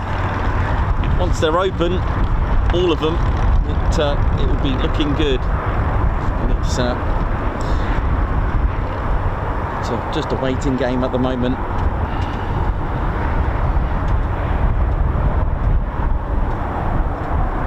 Hyper Wolf, thank you very much. Yeah, and just behind me was also some captured equipment, by the way, as well. I don't know if you know that, Kyber Wolf, as well.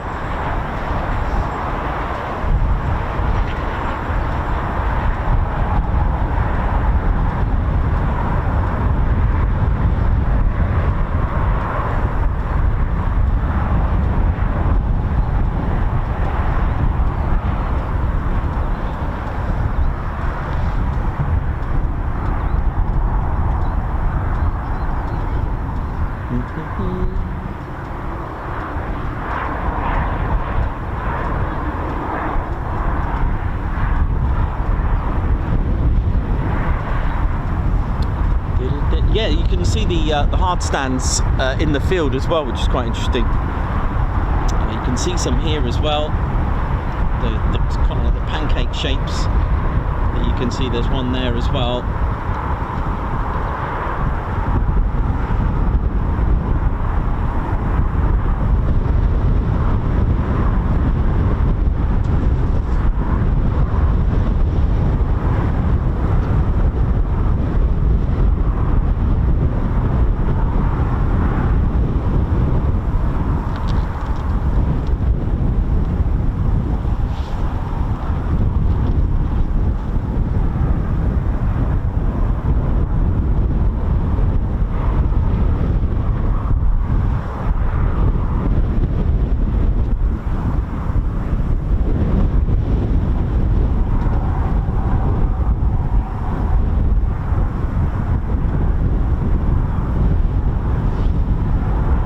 Quite a lot of history as well. And And yeah, 2729 City of Lincoln Squadron, Royal Auxiliary Air Force Regiment. After the Falklands War, just over here, was something a little bit secret, and I can imagine Reggie having a go on this. Over here, where the Links and Knots fire services, over here, hidden, was captured equipment from the Falklands. It was during the 1982 Falklands War that the British captured the Oerlikon 35mm twin cannon anti-aircraft gun paired with the Skyguard fire control radars, and they actually tested them out here as well. They actually brought them here at Waddington, so much history as well that was stood on, and we are stood on one of the hard stands as well. But it was over here that they were brought back, the captured Oerlikon and Skyguard. And I think at RAF Waddington in the RAF Regiment Heritage Centre, I think they've got an example over there.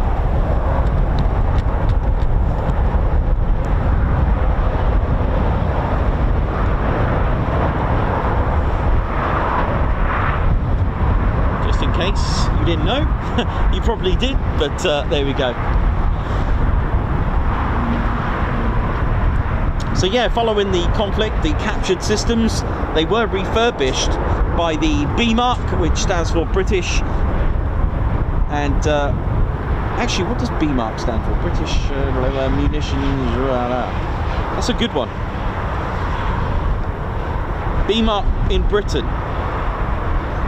Actually, I forgot what B-Mark stands for. Does anyone know what B-Mark stood for?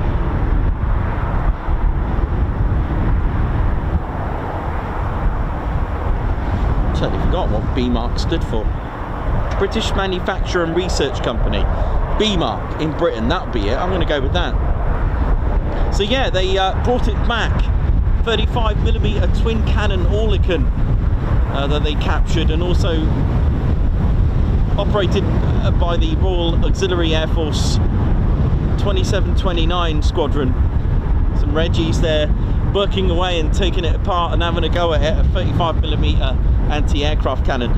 Amazing. So the system, the Skyguard system, it was towed trailer with a pulse Doppler search and tracking radars, the Oerlikon. Amazing, isn't it? Sorry, the Skyguard, but the Oerlikon was the 35mm. Amazing that, and they brought that back. There we go.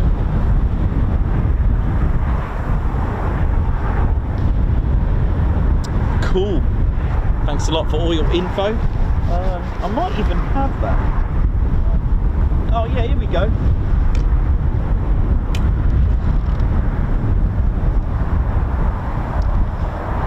Actually, it doesn't PA 474 currently, has it? But so there is a gate guard, shall we say. There is a Vulcan, and it's this one. So I can't bring you the Vulcan here, but I can do it in this form. So it is. That's the City of Lincoln arms right there. And it's actually this very one. Look at it. Buck 1, right? A legendary Vulcan. Actually, Avro have an affinity here with having the firsts. They had the first Avro Manchester here with 207. They had the first Avro Lancaster as well with that was with 44 Squadron. And of course, this is where the Avro Vulcan was here as well for the very first time. And that Vulcan that I've got as a model, that is the one that's here as a gate guard, which is amazing. So there's a lot of firsts here at Waddington, which is quite amazing really when you think about it like that. Lots of firsts and lots of history. Yeah, it's quite amazing really. And it was a station that was started life off in 1916 as a Royal Flying Corps station as well. So 1940 of November, the Avro Manchester that we spoke about yesterday in a little bit of detail, which we've done so on many of our shows. That was here with 207 Squadron, who currently are today at RAF Marham flying the F-35B. How amazing is that? I love that sort of thing. And then of course the first ever Christmas Eve of 1941-44 Squadron received the first Lancasters. I know, that was here. Amazing. And then, as we mentioned, the Avro Vulcan with number 83 Squadron began for the first time operating here in May 1957. So quite an affinity with Avro here, isn't it? And like I said, the Manchesters were, you know, just kind of stuck, not stuck, but operating here in Lincoln because of the flatness of it, because of the unreliability that was caused by the engines. A very sad story, but it had a beautiful ending because it turned out to become the Avro Lancaster. If you don't know the full story, I usually give you that full story at Coningsby to tell you how the Manchester, that's got the same specification as the Halifax and the Avro Lancaster. The Avro Lancaster technically did not have an Air Ministry specification, because that specification, what's that noise now? P1336 was meant to have a twin engine bomber, and the fate of the Halifax was interesting because that nearly had the twin engine of making up of two Rolls-Royce Vulture engines, which the Avro Manchester adopted, and sadly brought that to a bit of an end many times. Was actually grounded about a dozen or so times, and it just was not reliable. Engine problem was the issue really with that, but it developed on to becoming the Avro Lancaster. And it was interesting because that specification actually had a bit of a leeway, because they what they did, they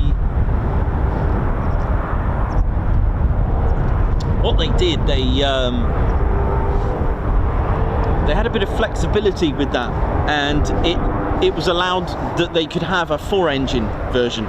Amazing, right? And I reckon it may have had something to do with the Stirling, you know, having a few issues of its own. So I think they gave that a bit of a leeway. There was a prototype, a twin-engine version. They did do a Handley Page Halifax prototype with twin engines, but I don't think that didn't turn out too good in the end, which is a remarkable history, really, when you think about it like that. It really is.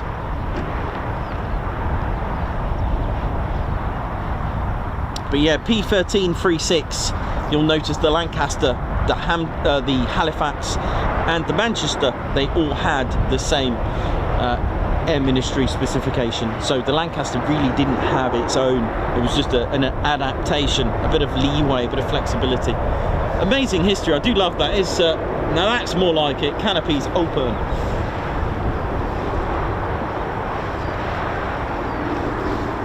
I've just had news of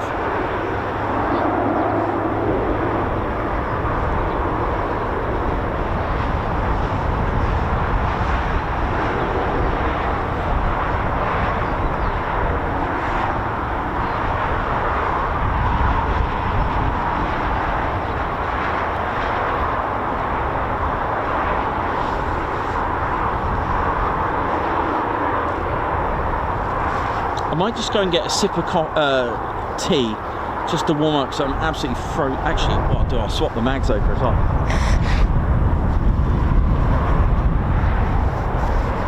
Cranwell 3.6 on approach. Hang on a minute, I might not even have time to get Cranwell 3.6.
you. I appreciate that. Thanks a lot. Thank you. So you take probably Teds from the map? I don't sell the Teds, but some of the most of the bears are available on the RAFAT RAF Association charity website. Yeah, all right. So yeah, so you can get them from there. But Ted himself is a one-off somewhere. He yeah. Here we go. We got something coming in. What we got here? Cranwell 3.6. Here we go. Just to mix up the variety.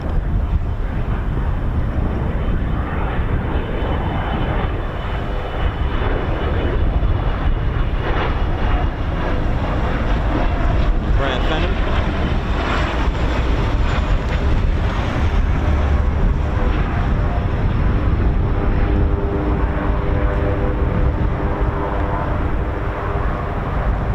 There's the touch.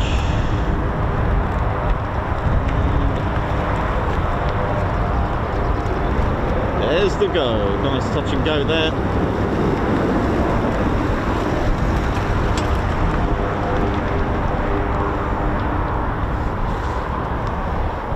So that's the Embraer Phenom from RAF Cranwell.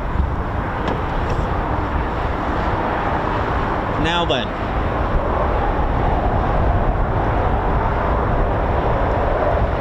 Oh, this looks good. So pilot's getting in.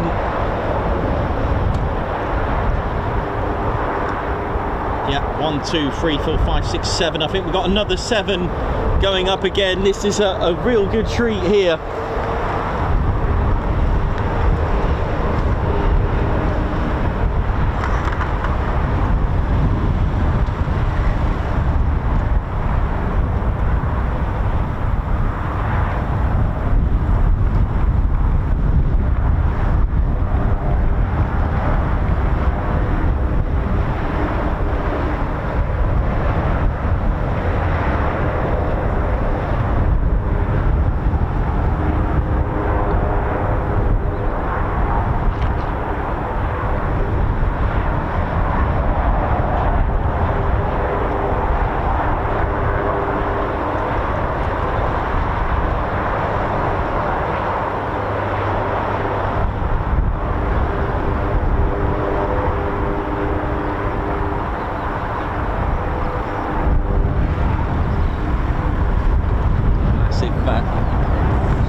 Doing oi oi to all of you who have tuned in.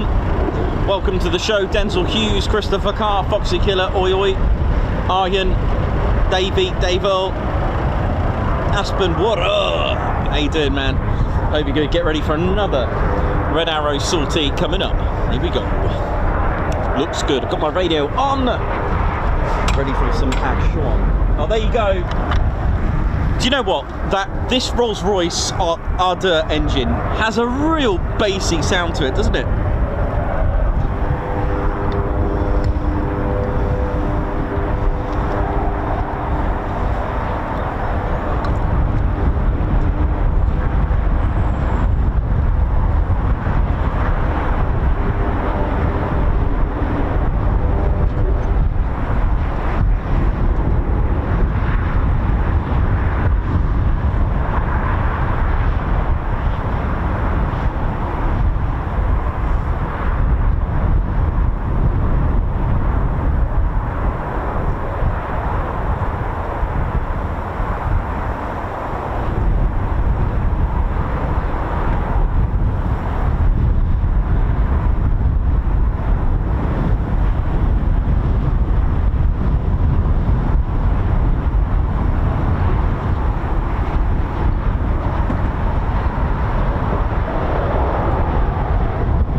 This looks good, doesn't it? Let's have a look.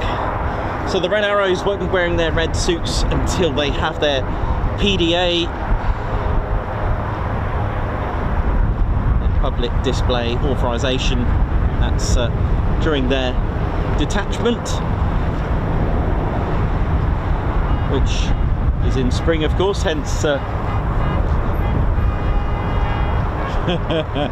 that'll be our wave supervisor just informing us of aircraft movement.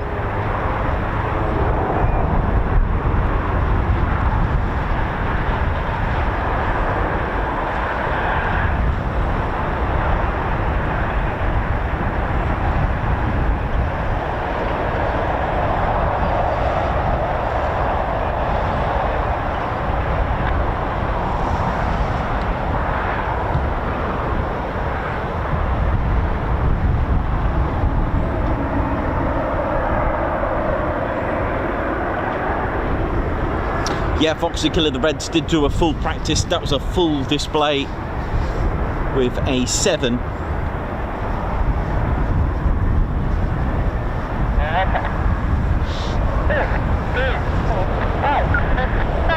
There you go. We got another 7. Here we go.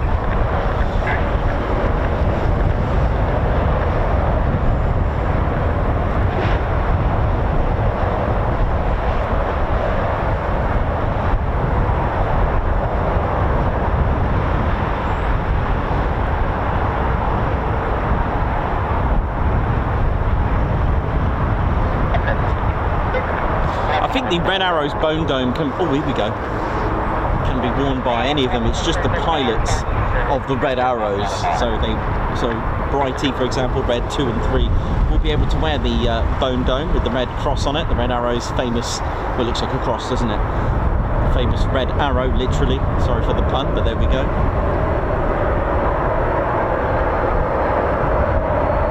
Just thinking, well, we've just got the 1, but I have heard all 7 being called. This could be a singleton, we don't know that for sure. Oh, listen to that bass! Sounds like my old 10-inch Alpine subs I had.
Where are you going?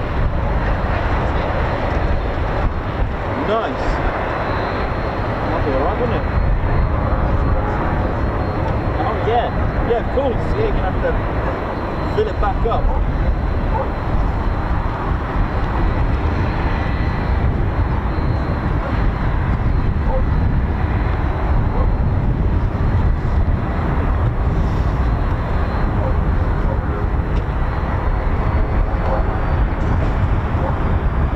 This could be a singleton, might even have call sign Vulcan on this one. That's what it looks like.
Singleton. If you just check the call sign on ADSB, it may have, I'm not saying it's true, but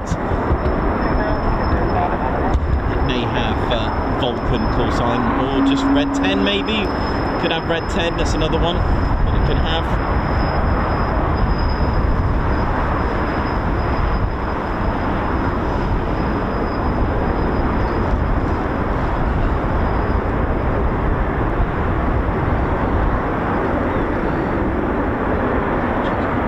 Just plain Red Arrow.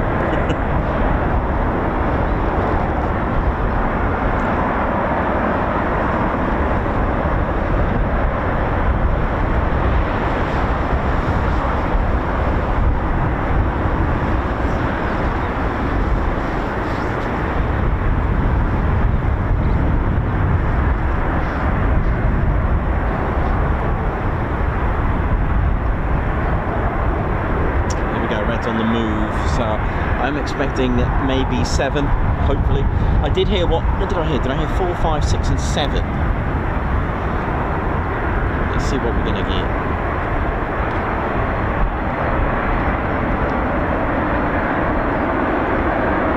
They all look occupied, so this could be good.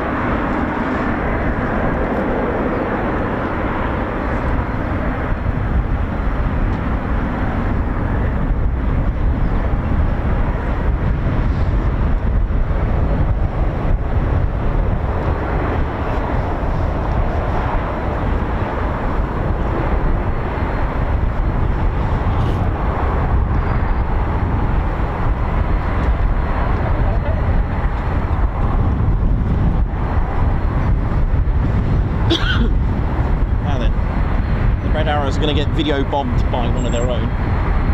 Just coming into land. I'll keep it on this for now.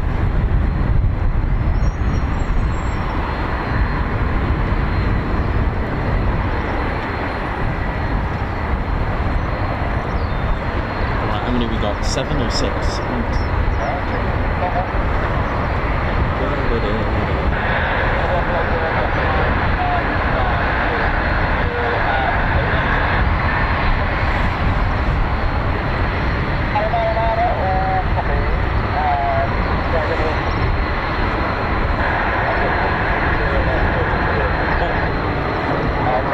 Look at this! Look at this steep angle approach!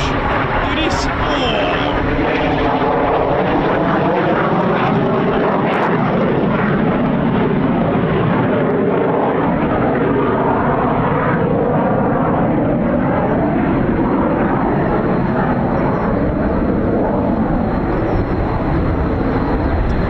Hang on a minute, that is 7, isn't it? I think we've got 7 here.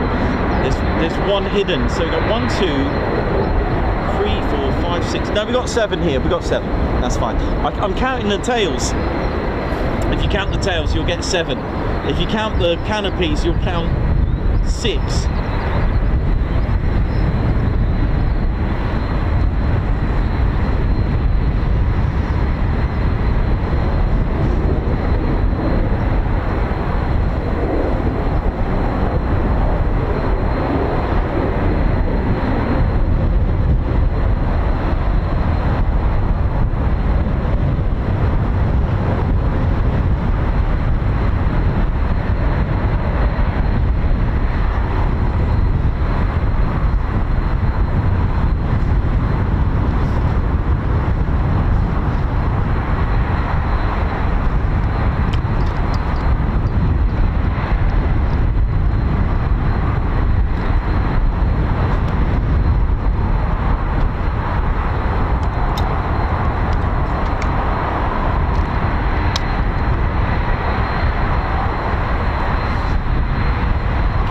To the Ted Coningsby channel live here at Waddington, home of the Red Arrows, and we've got 7 about to take off for another training sortie.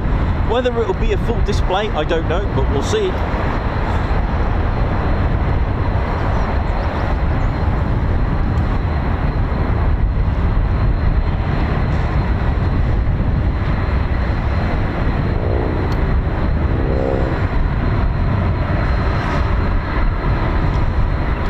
What? You are joking me. Come on!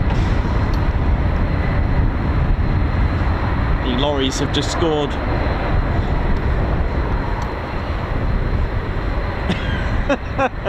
If you just joined us, it's the red lorry. No, it's the grey lorries. Couldn't make this up, could you? Could not make this up. Anyway, in the meantime, we'll leave that as the lorry's been a little bit timing. Right, anyway.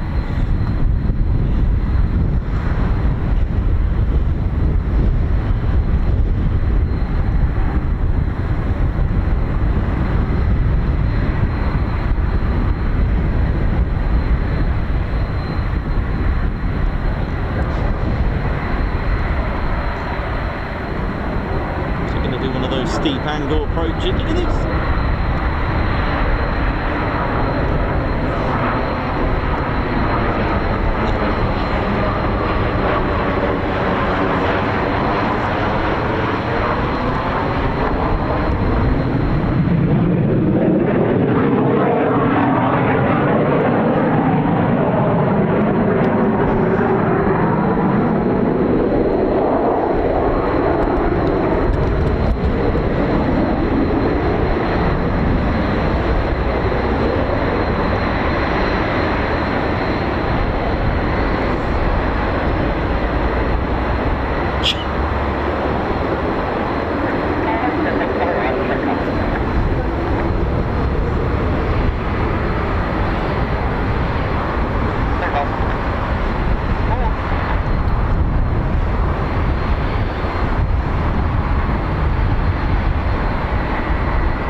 low, isn't it? Skimming the building. Let me just turn around a minute. Let me get in a better position.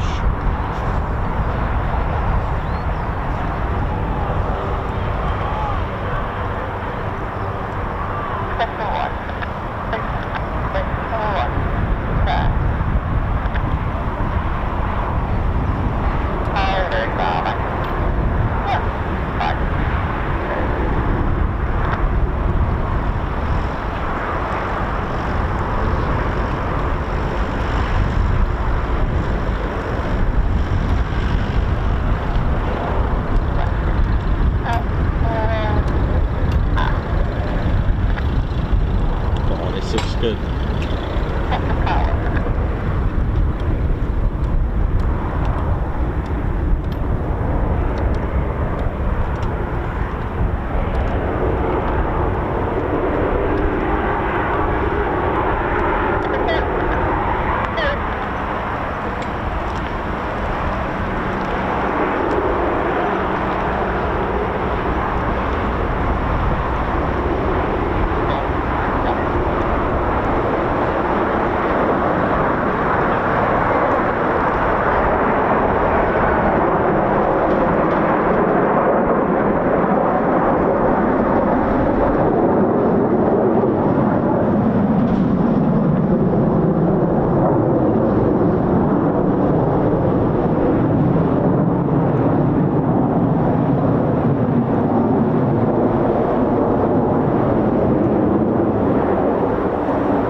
live here at Waddington. How we doing? How we feeling? Red Arrows training in a full display.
Looks good.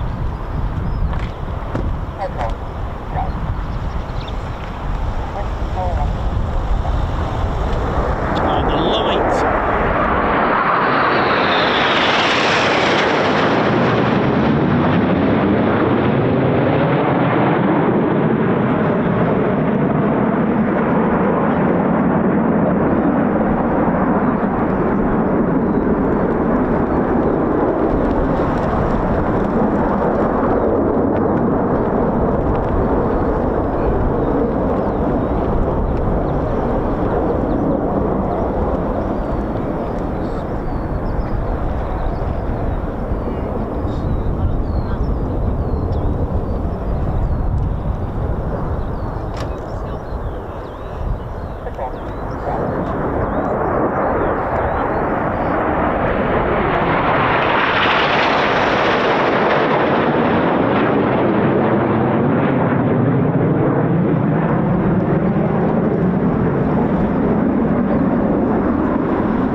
Here we go.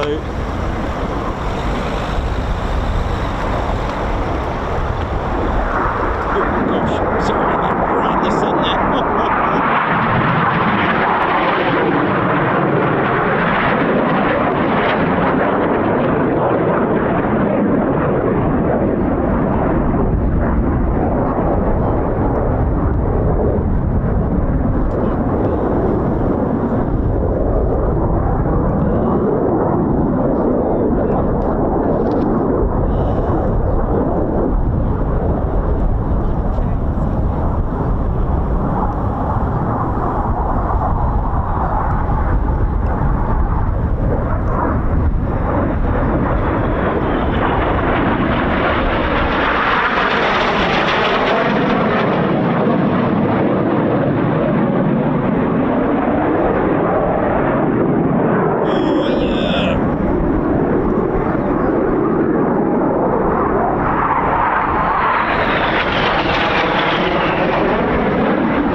Here we go.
So this goes into the goose, right? Oh, here we go. So that's that little bleep was to call the synchro pair back in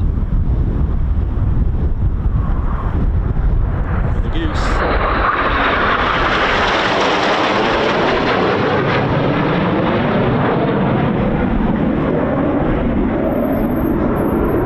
Well, I thought it was. Oh, yeah, it's here. It's over this side.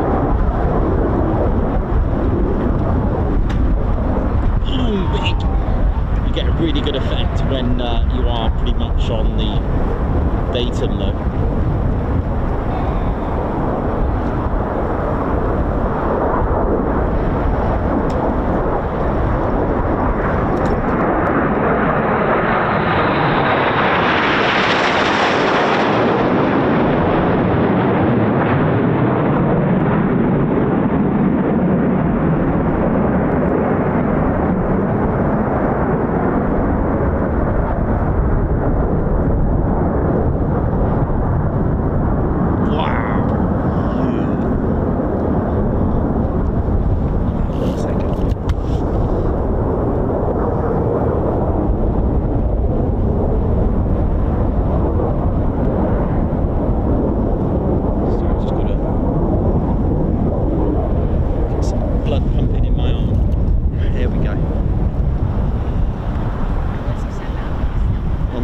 Excellent, wasn't it? I hope you enjoyed that.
Beautiful, right? Hope you enjoyed that, ladies and gentlemen. Bears, Ted Coningsby channel bringing you the Red Arrows training for 2026.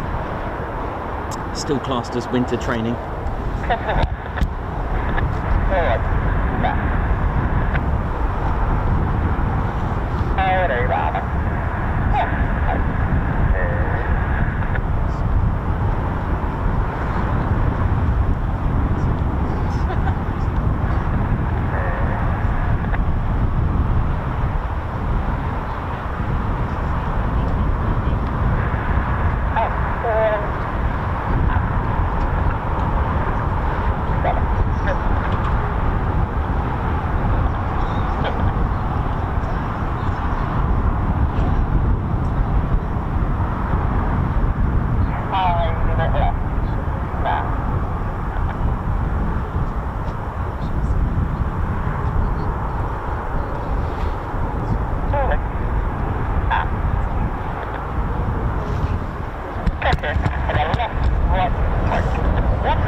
But I love that brake. It is my favourite. I do like that one.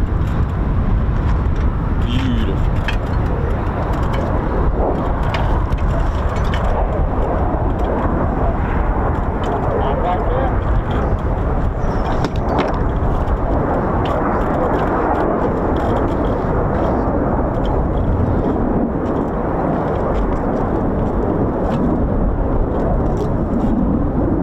So the Reds will land in order.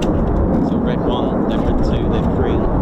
Even numbers on the right, odds on the left.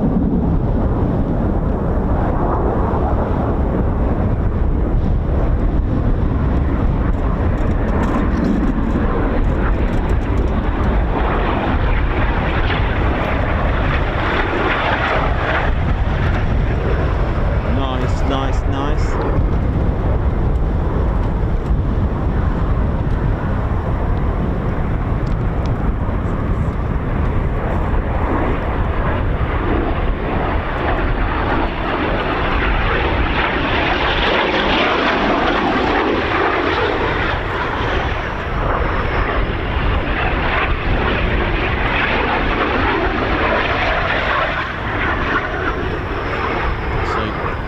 Winning on the lorries here, 3-0. I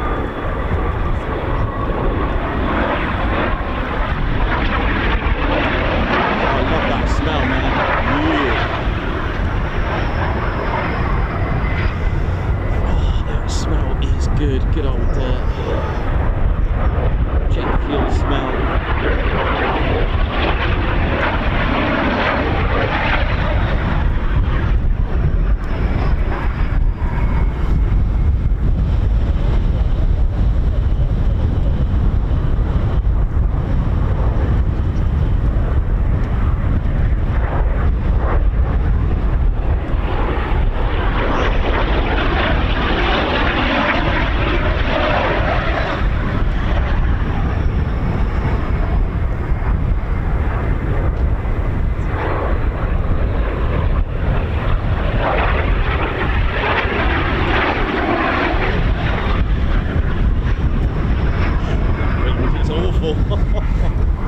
Just put that to rest.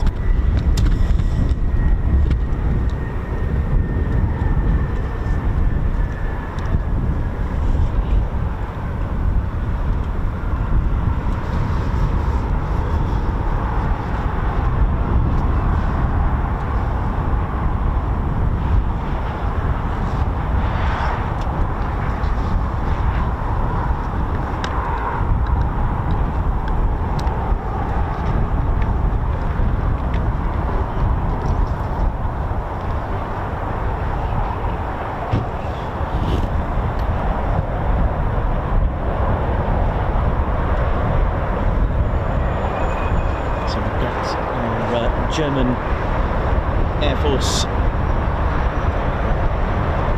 fighters on their way, not far now, they're on hold.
my eyes set to the northeast, just looking out for the German Air Force Typhoons, not too far away.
their takeoff was just something else, wasn't it? For those that tuned in, do check it out.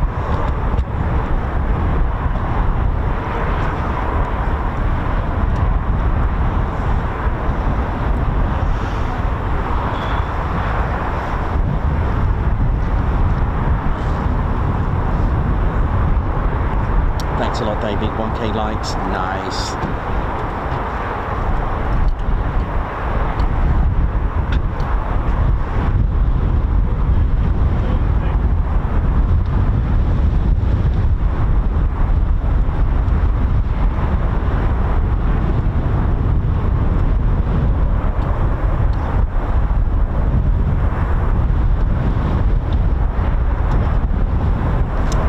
JDS Aviation Adventures, thank you very much.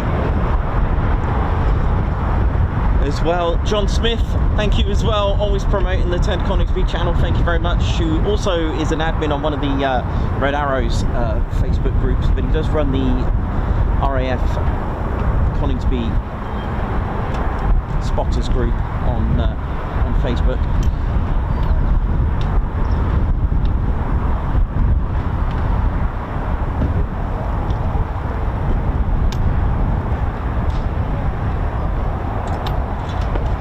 Yeah, it was only the 3 that actually took off. I don't know what happened to the 3rd one, but if you replay it back, one of them went off towards where the red arrows are. So obviously that didn't go.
Single red arrow that was up on its own, floating about.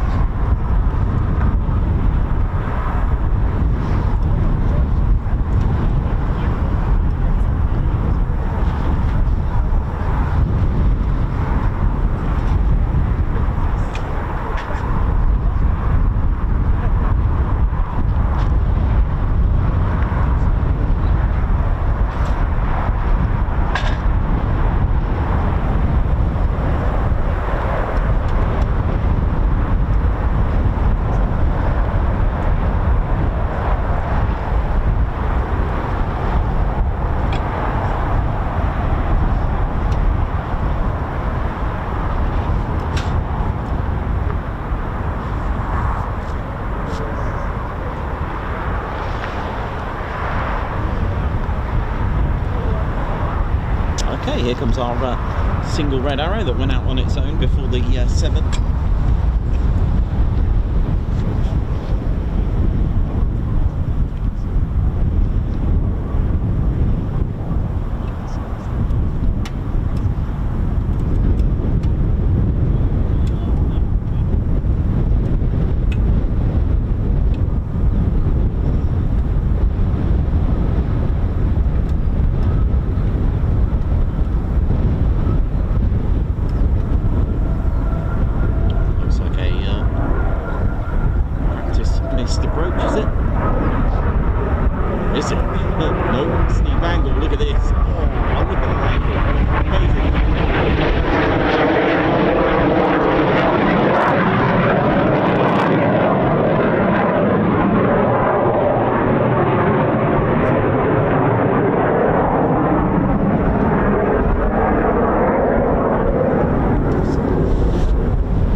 savage winds coming, especially Friday, which I'm not looking forward to.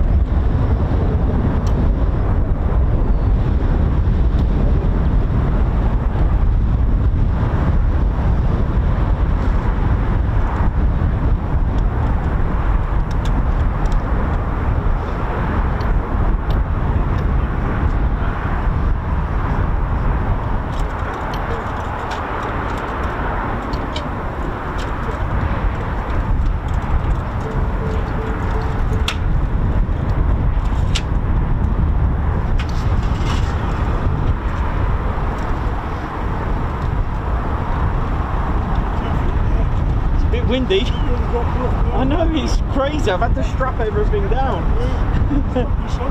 Yeah, I might have to. Yeah, it's not fun. It's not fun. Oh dear. Yeah.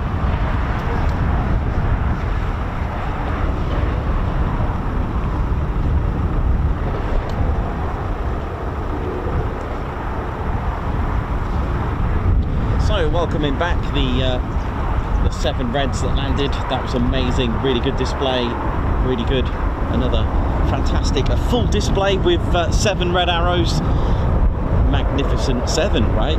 Amazing. A good number because that's how they first started and formed in 1964,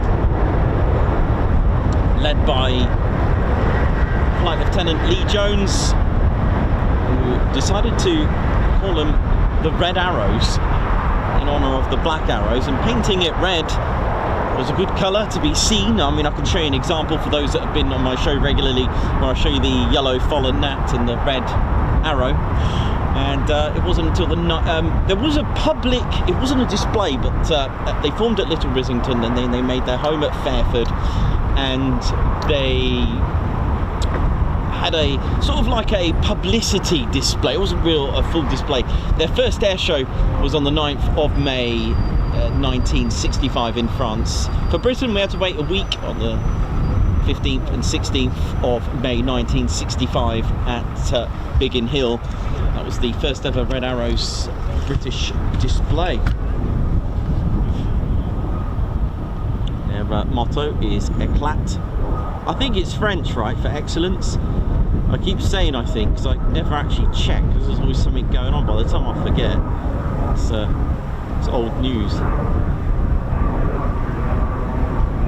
Nice to see a blue sky, regardless of the wind.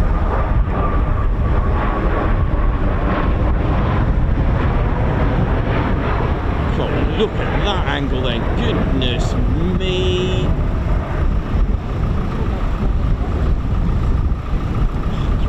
Right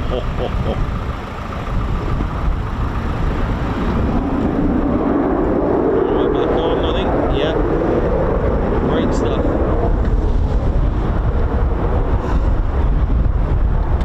And of course, paramount.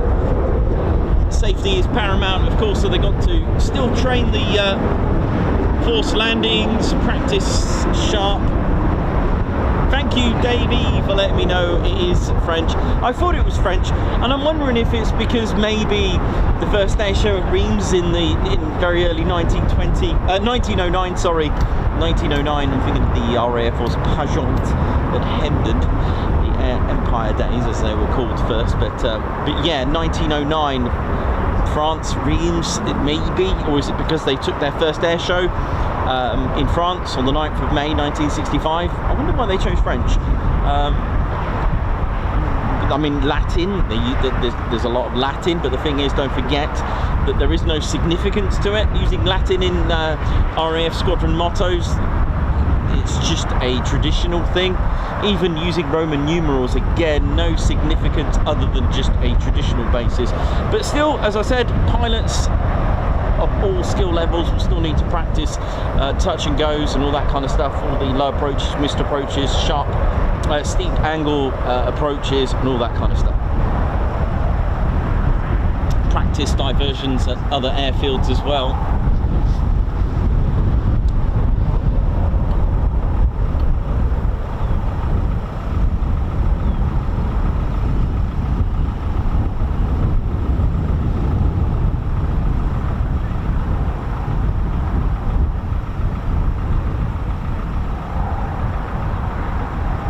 Dave Holloway, don't worry, happens to me, mate. Sometimes I don't know if you get it, you post something and it goes on like three or four times sometimes, but Davey, thank you very much.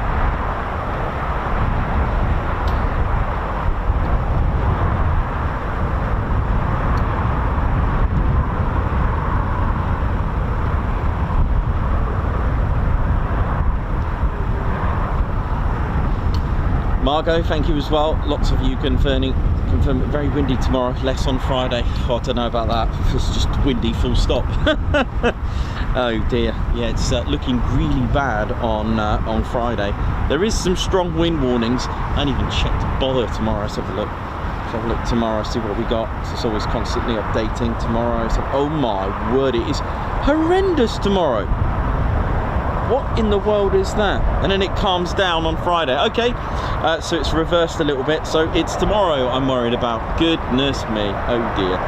55 miles an hour winds. I don't think anything's flying in that. What?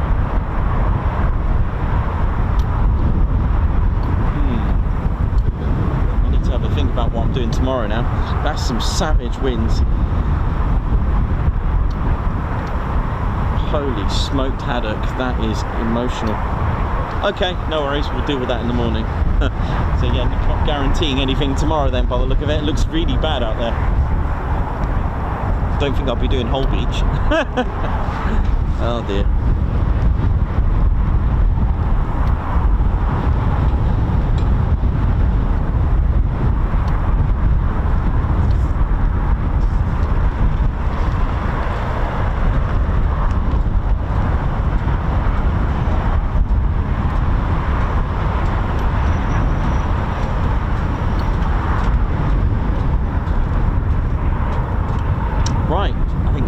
To go and have a quick break while we leave the Reds there doing their thing.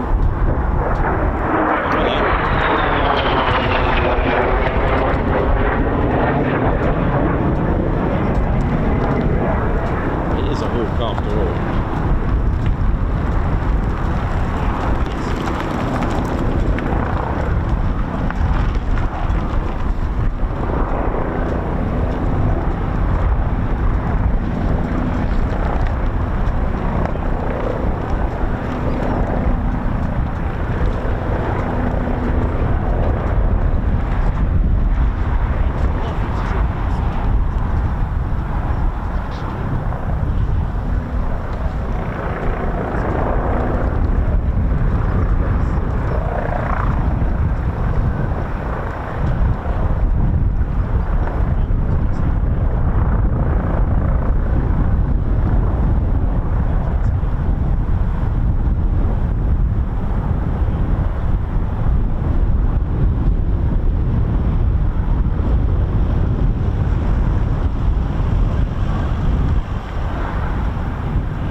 Zoom out so you can appreciate this angle that it's.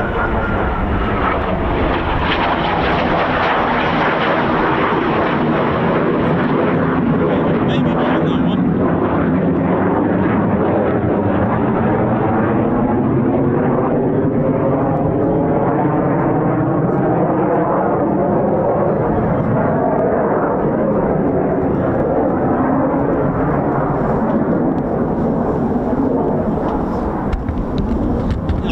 Concerned about tomorrow. Goodness me, don't know what I'm going to do tomorrow. Might have to yeah, watch this space, but Friday is okay.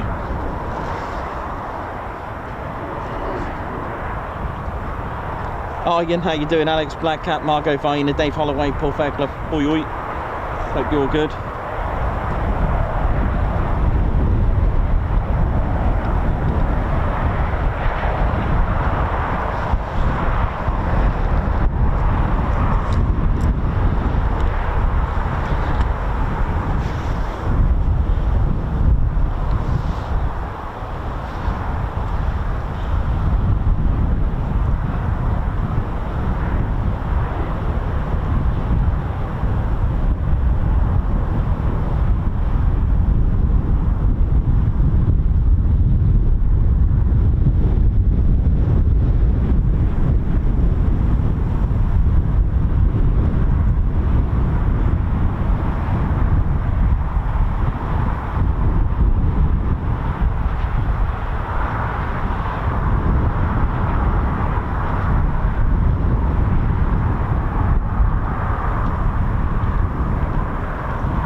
approach, is it?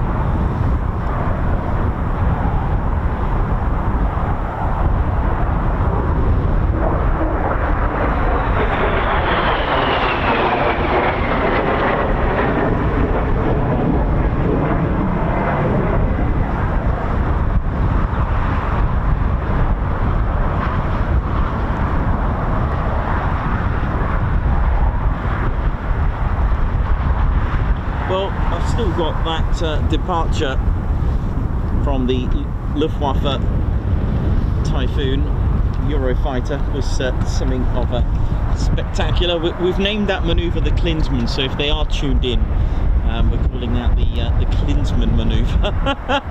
It's a really good wing wave, and then full power, vertical, and then some sort of wing over.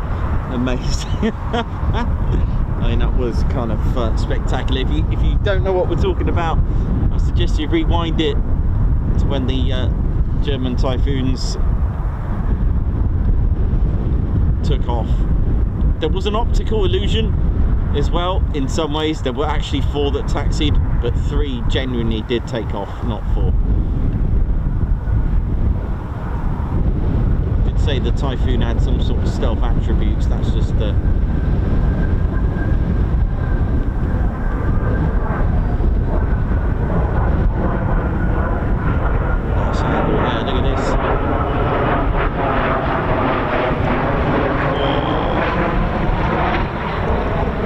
this, absolutely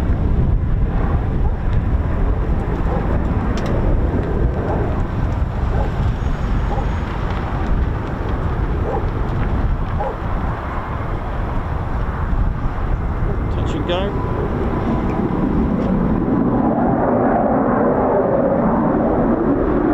There we go.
sea.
As soon as this lands, oh, which it ain't, because that is running in quite fast.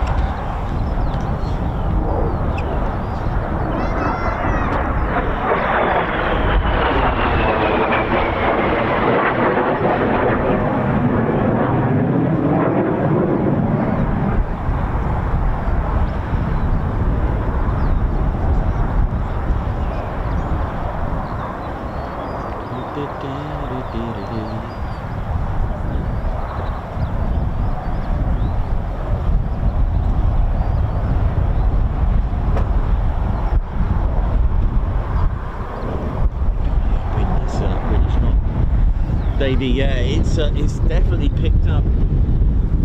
Definitely picked up. It's yeah, I'll hold tight for tomorrow.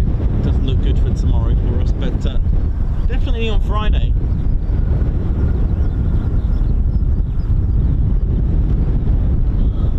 Even though it's still punchy on Friday, it does look a little bit windy, but not like tomorrow. Tomorrow we've got forecasting 55 miles an hour winds, man.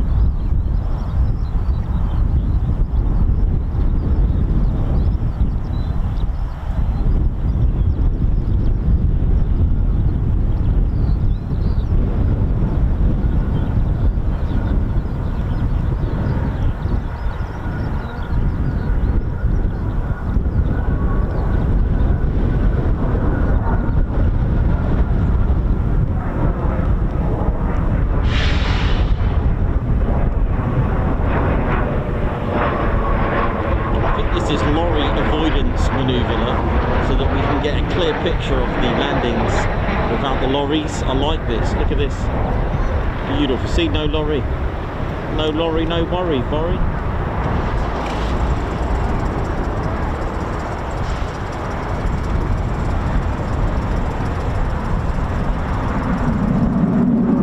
Yeah, definitely. Lorry avoidance manoeuvre. It's called a lamb. Did you like that one? I like that one. I liked that one. That was good. See?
Avro Al. Yeah, absolutely. Lorry avoidance manoeuvre. Yeah, definitely. We've come up with some good ones today. The Klinsman, the lawnmower, and the Lamb, the lorry avoidance manoeuvre.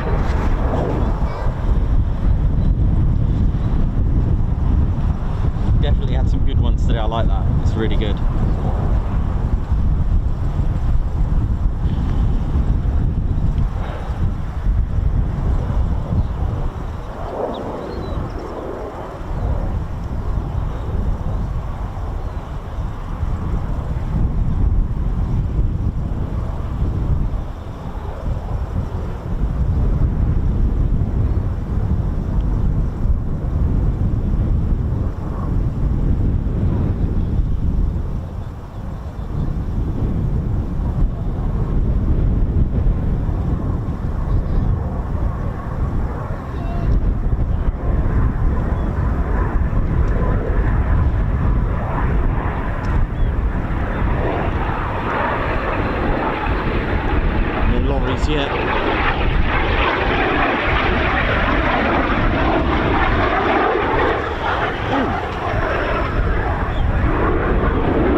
Here we go, power on.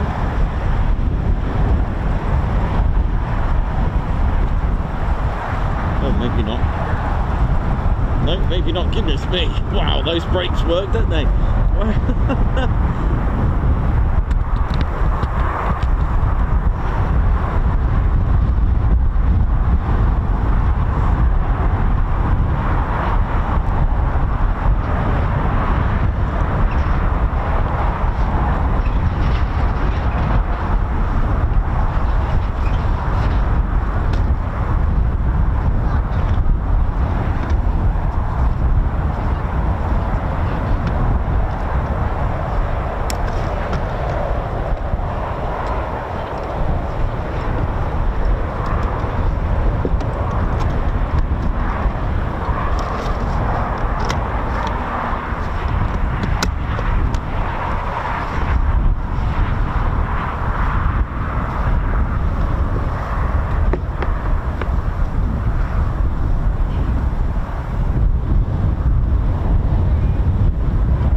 So it's a no beret situation right now as the wind, excuse me, as the wind has really picked up. I'm just going to monitor it for the rest of the day and just to see if it's going to get any worse. It's certainly not looking good for tomorrow. But welcome to the show, and it's been an absolute treat today. It's not only been about the Red Arrows, it's I think the talk of the show as well is the takeoff from one of the Luftwaffe pilots.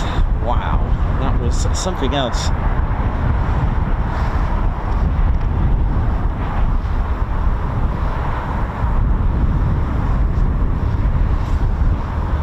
So yeah, no beret unfortunately. So Ted is, yes, beretless at the moment. It's a funny situation to be in for him.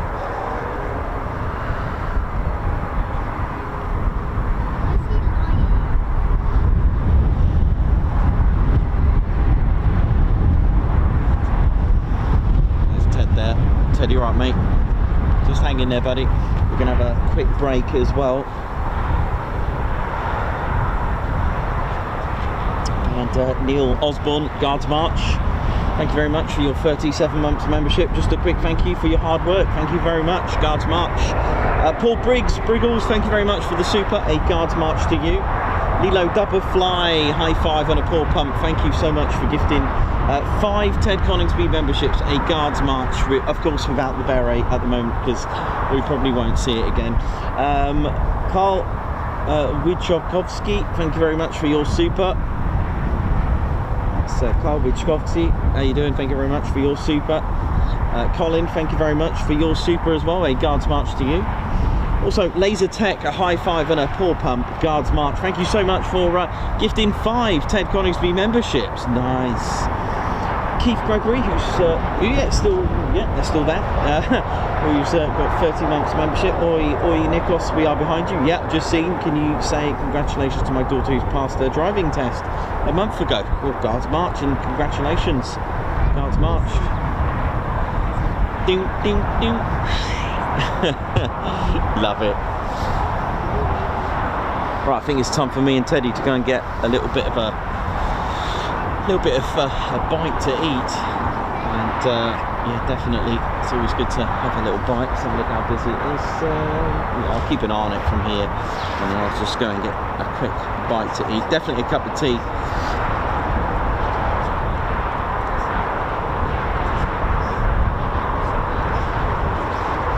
What a day we've had. We've had an excellent day, really good. Hope you've enjoyed it. It's absolutely windy here, it really is, and sorry for just keep going on about it, but it's certainly an absolute challenge. Wow, goodness me, hope you're all right. Oh goodness me, what a day we've had. We've still got plenty of these in stock. The Ted Coningsby, I know it's not the best light here right now what I'm doing. Still got the Ted Coningsby baseball hats. They are pretty cool, aren't they? These are good, with little Teddy on the back. Lots of detail on them. TC one, lots of detail on the inside as well. I can't really wear it that way because I'll just bash straight into the camera, especially when I hand hold it. But this will protect me from the sun from the back. So there we go, win-win. But my goodness me, it may look like Bahamas weather right now on the blue skies, but it ain't. But you can see how effective the red is on the blue sky. And grey as well, which predominantly we get. But it's nice to see the reds, giving us, well, not us personally, but nice to see the reds doing 2 full displays today, which is excellent. So yeah, watch this space, see what we're going to get. I'm going to go for a quick break. I'll be right back. I'm just going to make sure everything is secure up here before I bowl off. But stay tuned. Hopefully we get one more. Maybe. We'll see. Not 100% yet, but we'll see. I've just got to make sure everything is secure up here before I leave it.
quickly legged it from the burger van. It sounds like there's 2 F-35As from Lakenheath. Call sign Vader, possibly 2 F-35As on a practice diversion here.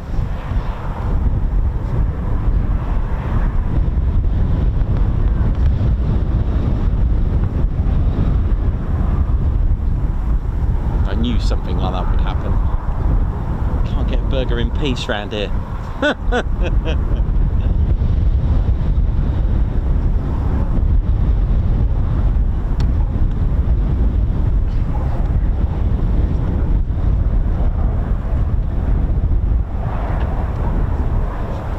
On the approach frequency of Waddington.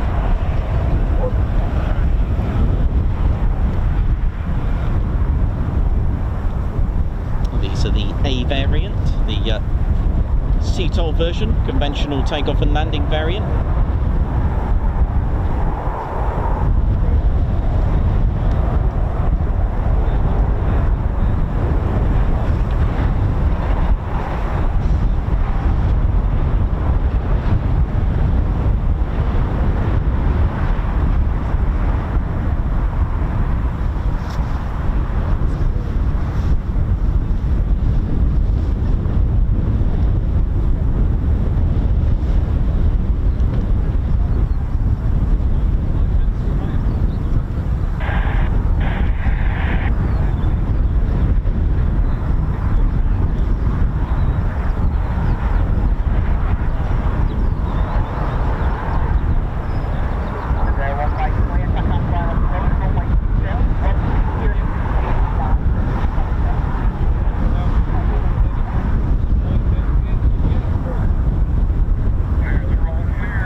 Far away now, using the ILS as well, using the TACAN first.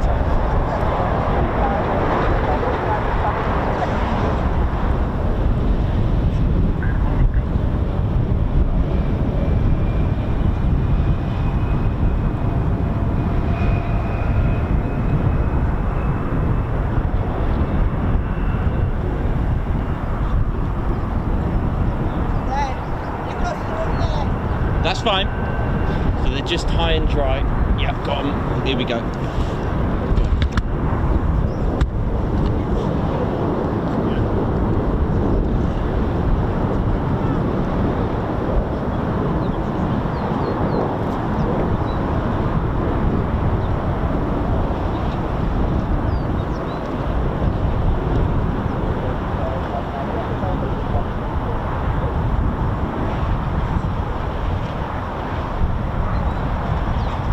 Using the TACAN. When you hear that, you'll know that they're not too far but high and dry, and been cleared ILS runway 20.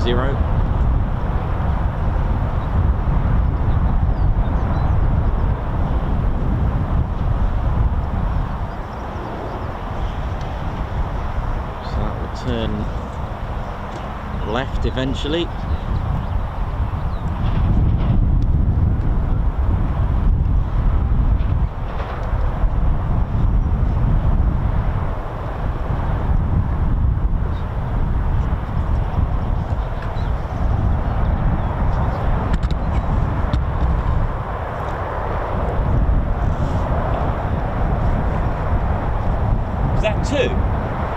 Thank you.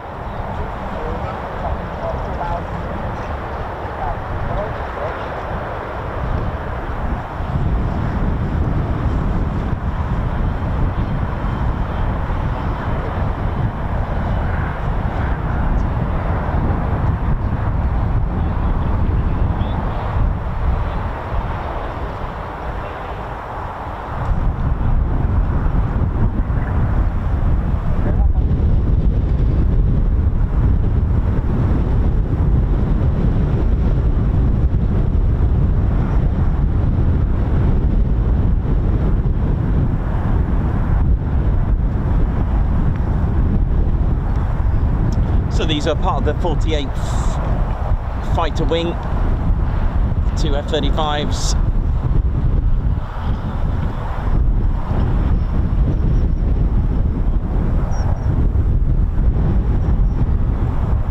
So it'll be one of 493rd or the 495th Fighter Squadrons.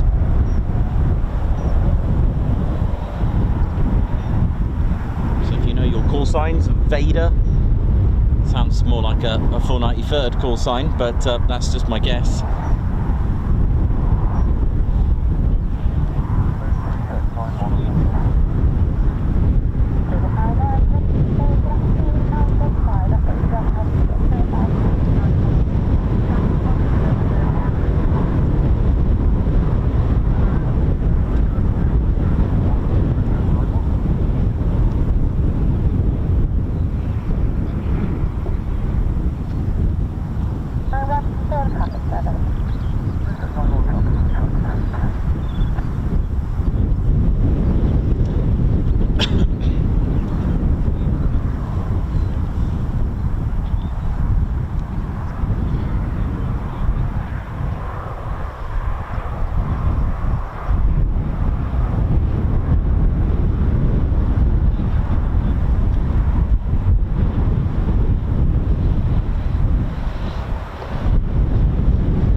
They may even howl because the amount of wind is going straight down that runway.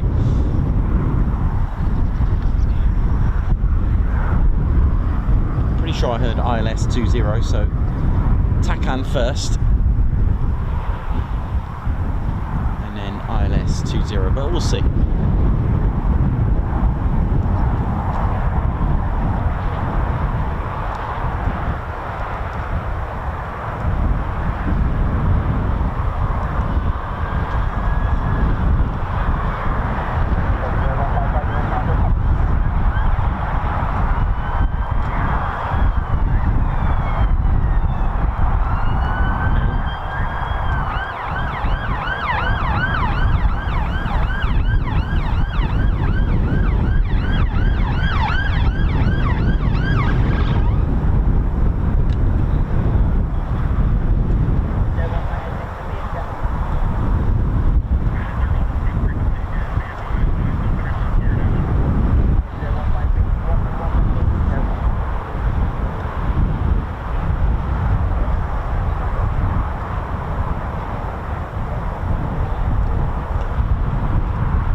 Bird, goodness me. I thought I seen it. I can see something, but it could even be a bird. I'll give it a go.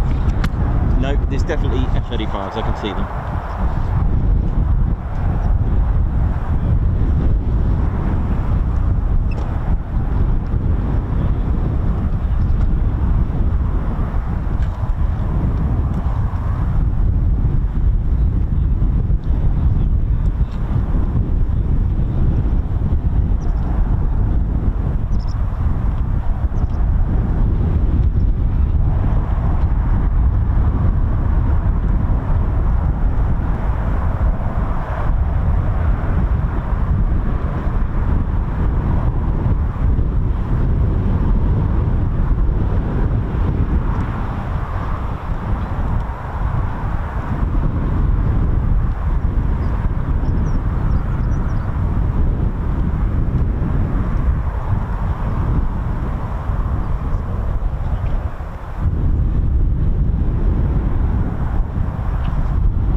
Please do come round again.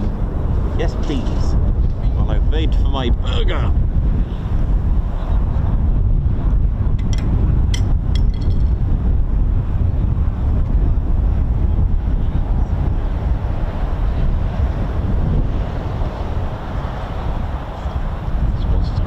PD, a practice diversion.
Been a slight bird avoidance manoeuvre there, but certainly woke up everyone. Everyone's having a relaxing, quick tactical nap. Reggie, just kidding. That was pretty spectacular.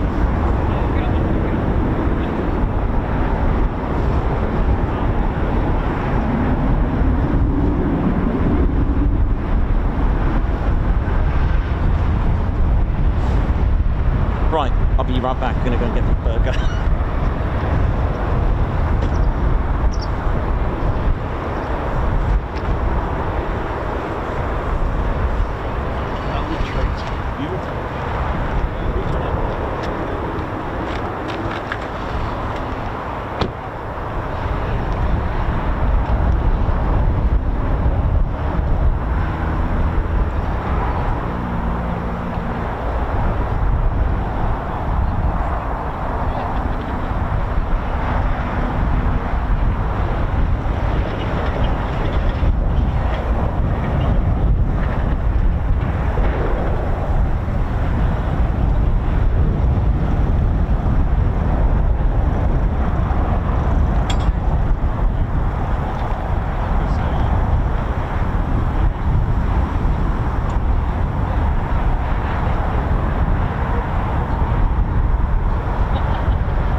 F-35A. F-35. They were the A variant though. So what are you waiting for next? You don't know? Well, if you don't, we got no chance. That's the way it always is. You just turn up and hope for the best. Oh, okay. So what's the chances of the Red Arrows going up again this afternoon? Well, they're still out, so that's good. That's a good sign. They're out. And then they're parked up. Oh, they're parked up. So it's a good sign. But nothing's guaranteed. What's generally do they go out again in the afternoon? Usually, yeah.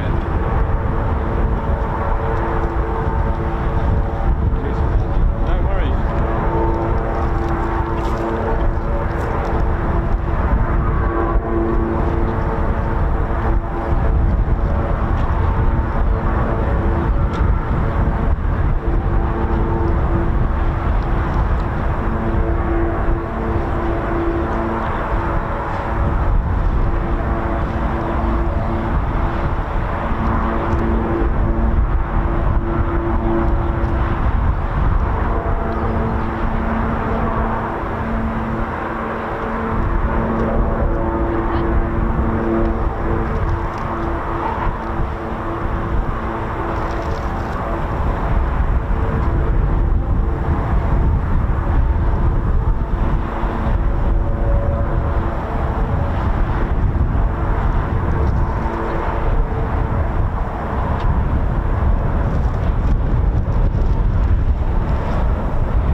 repairs. Oh, welcome to the show. Hope we're all good and well. Scan on. Let's have a quick nose. See what we got.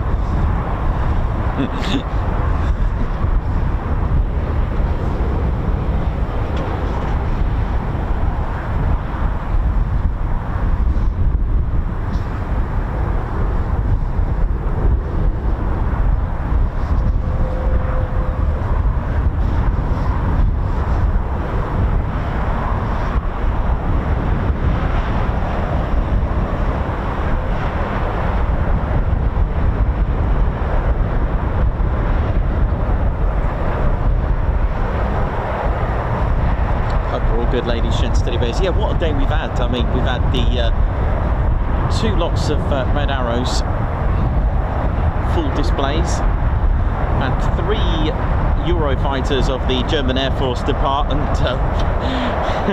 Yeah, we'll leave it there because that is probably one of the most memorable departures we've seen just on a regular training sortie. Wow, that was something else spectacular. We had the 2 F-35As of RAF Waddington. We also had Cranwell's Phenom as well. Don't forget the Phenom. So anything else now is literally a bonus. Our last hour around that sort of time. The lorry avoidance system. I love that. That's good.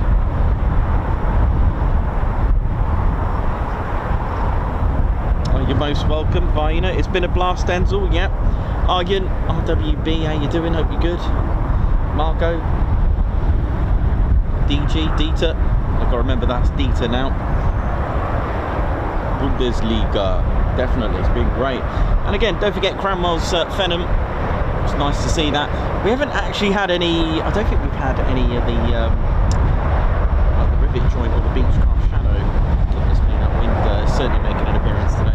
Yeah, just looking at the wind, unfortunately, you've got to, if you're in the UK or anywhere affected, that is, in the world, be careful tomorrow, because we've got, in this area anyway, I mean, I'm going to have a look at other possibilities. Let's have a look. Tomorrow, gosh, yeah, it's pretty strong, isn't it? My word, we've got like 55 miles an hour winds here in sort of Nottingham, Midlands and Lincolnshire, parts of Lincolnshire, Cambridgeshire with 50 miles an hour winds, Norfolk and Suffolk around 45. It's pretty sad. Oh goodness me. Isle of Man 60. Suddenly feel like a weather reporter. There's this little purple blob. What does that mean? What does the purple blob mean? Isle of Anglesey 60 miles an hour. And if for some reason there's a purple blob, I'm not sure what the purple blob means on wind speed on this weather and radar. I don't think that's good. It goes like yellow. It goes green for okay, moderate, then yellow, then orange, and then red for bad. And then you got purple. What does that even mean? Does anyone know? What does that even mean? Well, I'll show you if you don't believe me. Look at this. Like what? Like what's this here? What's this purple blob doing? Does anyone know? Look at it. Looks emotional, and that's for tomorrow. Great. So I'm not sure what we're doing. I mean, it's not the nicest of days anyway, you know, weather-wise. It looks a bit damp and a bit emotional anyway. A little bit grey, but hey. But I often find with this app, you wake up in the morning and it's different, for better or for worse. So yeah, it's not looking good. Friday is doable. Friday, it looks like tomorrow's a no stream day, unfortunately, which is really annoying because obviously it's a short week for me, which, yeah. But Friday, it looks like Friday we're game on.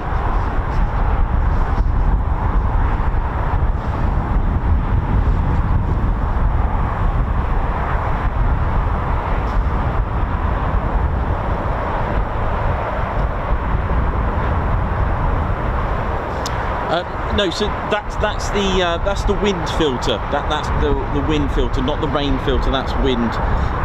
What I'm saying is, does that mean it's like 100 miles per hour?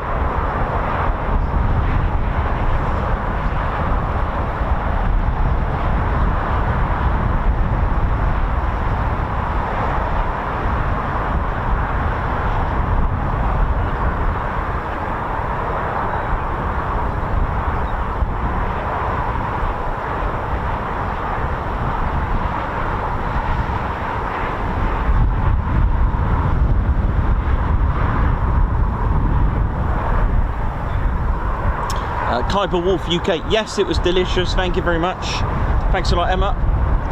And don't forget, if you are hungry, visit the burger van at inside the Wave here, at the Wave car park, and that was a sensational burger. I had a cheese and onions with mine. It was delicious. I am a plain Jane type of guy though. I don't like sauce. I know, I've always been like that. Even on my burgers, I just like it plain. Don't know why, just the way it is. Like if I have like a full breakfast, no tomato sauce, no brown sauce, I know. But now and again, maybe once a year, I may have some brown sauce and just surprise everyone. I know. There we go.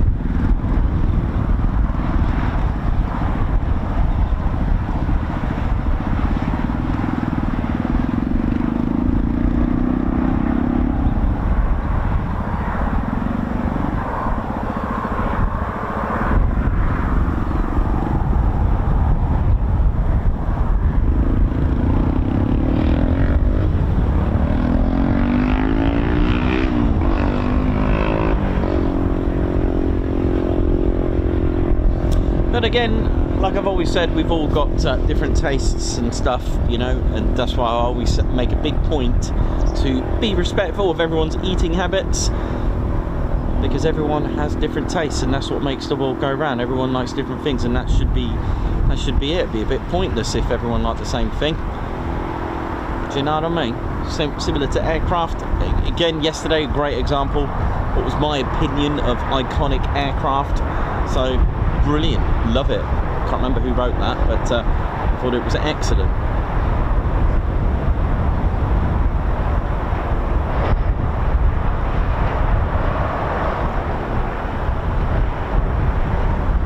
So yeah, that's what I mean. It's always good to be respectful to everyone. Like I said, everyone's got different tastes.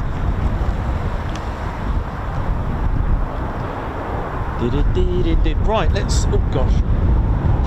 Here's me protecting the kit by tying it down, and then here's me trying to trip over it. Brilliant. Nice one, Nikos. Right, let's have a look here.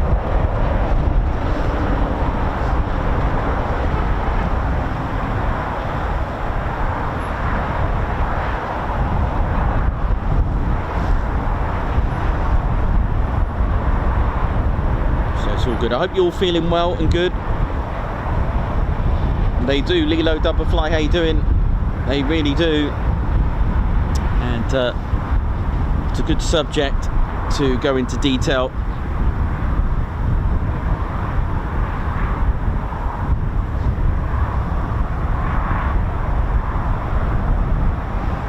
And again, we saw some beautiful formation flying.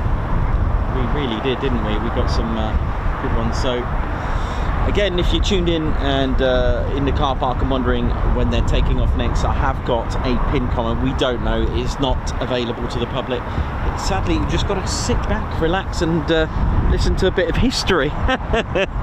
Oh my word, goodness me. It is absolutely shocking. Now and again, it calms down and you think, oh, it's not so bad. And then boom, it's like being barged down by rhinos. Not that I've ever experienced rhinos, but if I was to experience rhinos, I think this was probably similar to it. But there we go.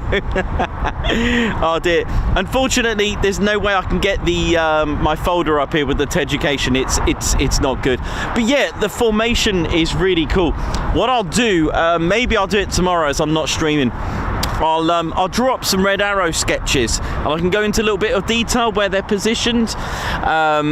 With nine is at the back, and then you got number 1 at the front, and then you've got the even numbers on the right and odds on the left. Okay, so 2 and 4 and 6 will be on the right, and that leaves 3, 5 and 7 on the left. So really interesting, and I can show you maybe some diagrams of what they look like and what they do, etc., and some good facts. So red 6 is one of the most experienced, and they do start at 2 and 3 and work their way down.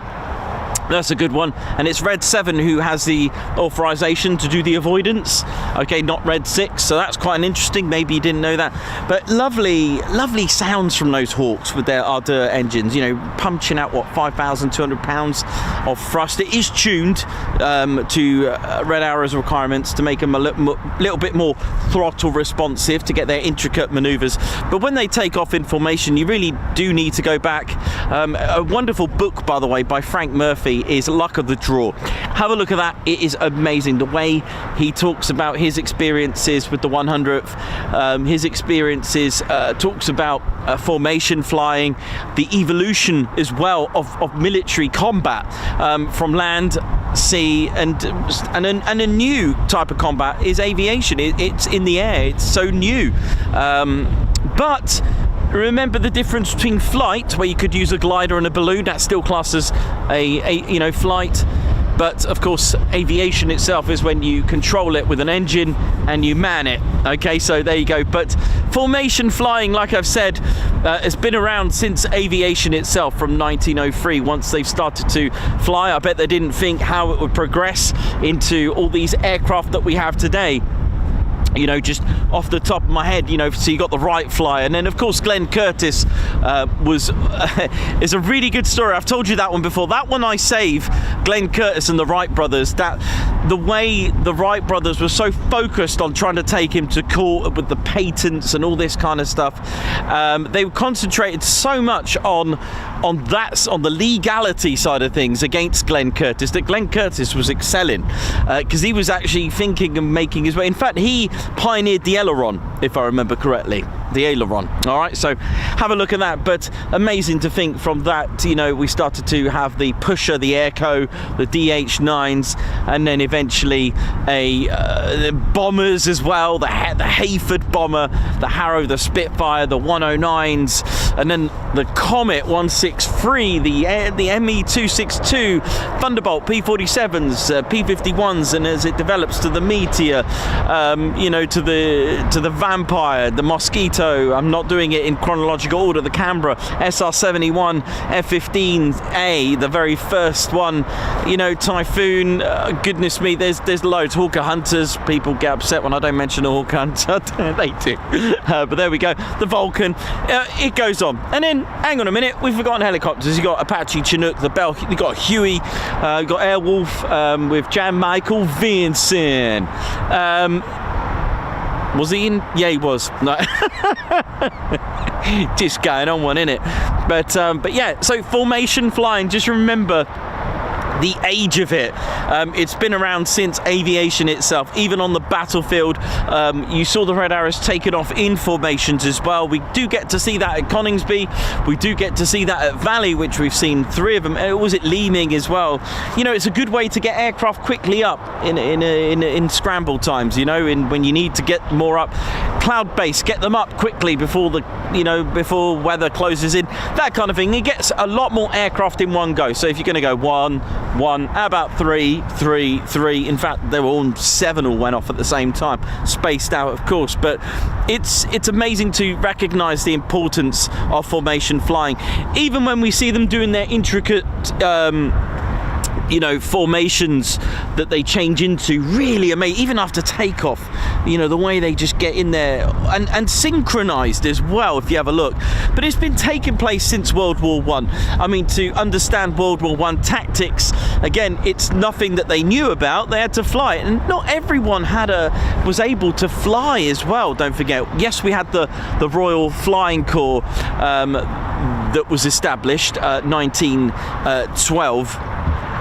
But it's absolutely remarkable to just go back in time and think about all the tactics. So prior to the Royal Flying Corps, you had like an army segment, the Royal Engineers, but you also had civilian enthusiasts like Londonderry Aerodrome. Now, not that Londonderry, the one at Leeming, there was an enthusiast club. Now imagine that, 1910, you got your own plane. That is insane. That is amazing. You know, not many of us even today have our own planes, right? I know many of you probably do, but I'm saying not everyone has a plane and gets to fly. But so that is a real good boost of morale. And taking off information, like I said, is an effective way to get up quickly. But then when we look at the formation side of things, this was literally, you develop that in combat because you got the military side. You don't really do that in a civilian world, although on the flip side you do have civilian aerobatics team. But for example, you've got the Vic formations, which were quite common for bombers. Usually fighters, there's always two. You got your lead flight and your wingman, but when you've got more in formation 3s and 4s and 5s, you get into your type of there's many formations out there, such as the finger 4, which can be used for a defense. And then you got that massive, what is it, 21 formation of B-17s. That's a classic. Why did they do that? Well, look at the B-17. It had like 10 million guns. It had about 10 to 13 guns on that thing. Not all of them pointing in the same direction, but you can imagine if you were a 109, you know, when you're approaching that aircraft, the formation, you are going to be met with serious trouble. But they found a way. I do show it on Education how the Luftwaffe found a way to get around all the guns. I mean, put it this way: if the guns were replaced with water jets and you were a 109 trying to attack and break up a formation of B-17s, it would be impossible not to get wet. You're going to get wet. So imagine now the bullets, those 109s would have a terrible time. So they found a way to attack from the front. But I showed you with my Education, that has a... Shall I go and show you it? Shall I just show you it anyway? It's a bit windy, hang on. Go on. I haven't shown you this for a long time. I'll quickly show you what the Luftwaffe did. Oh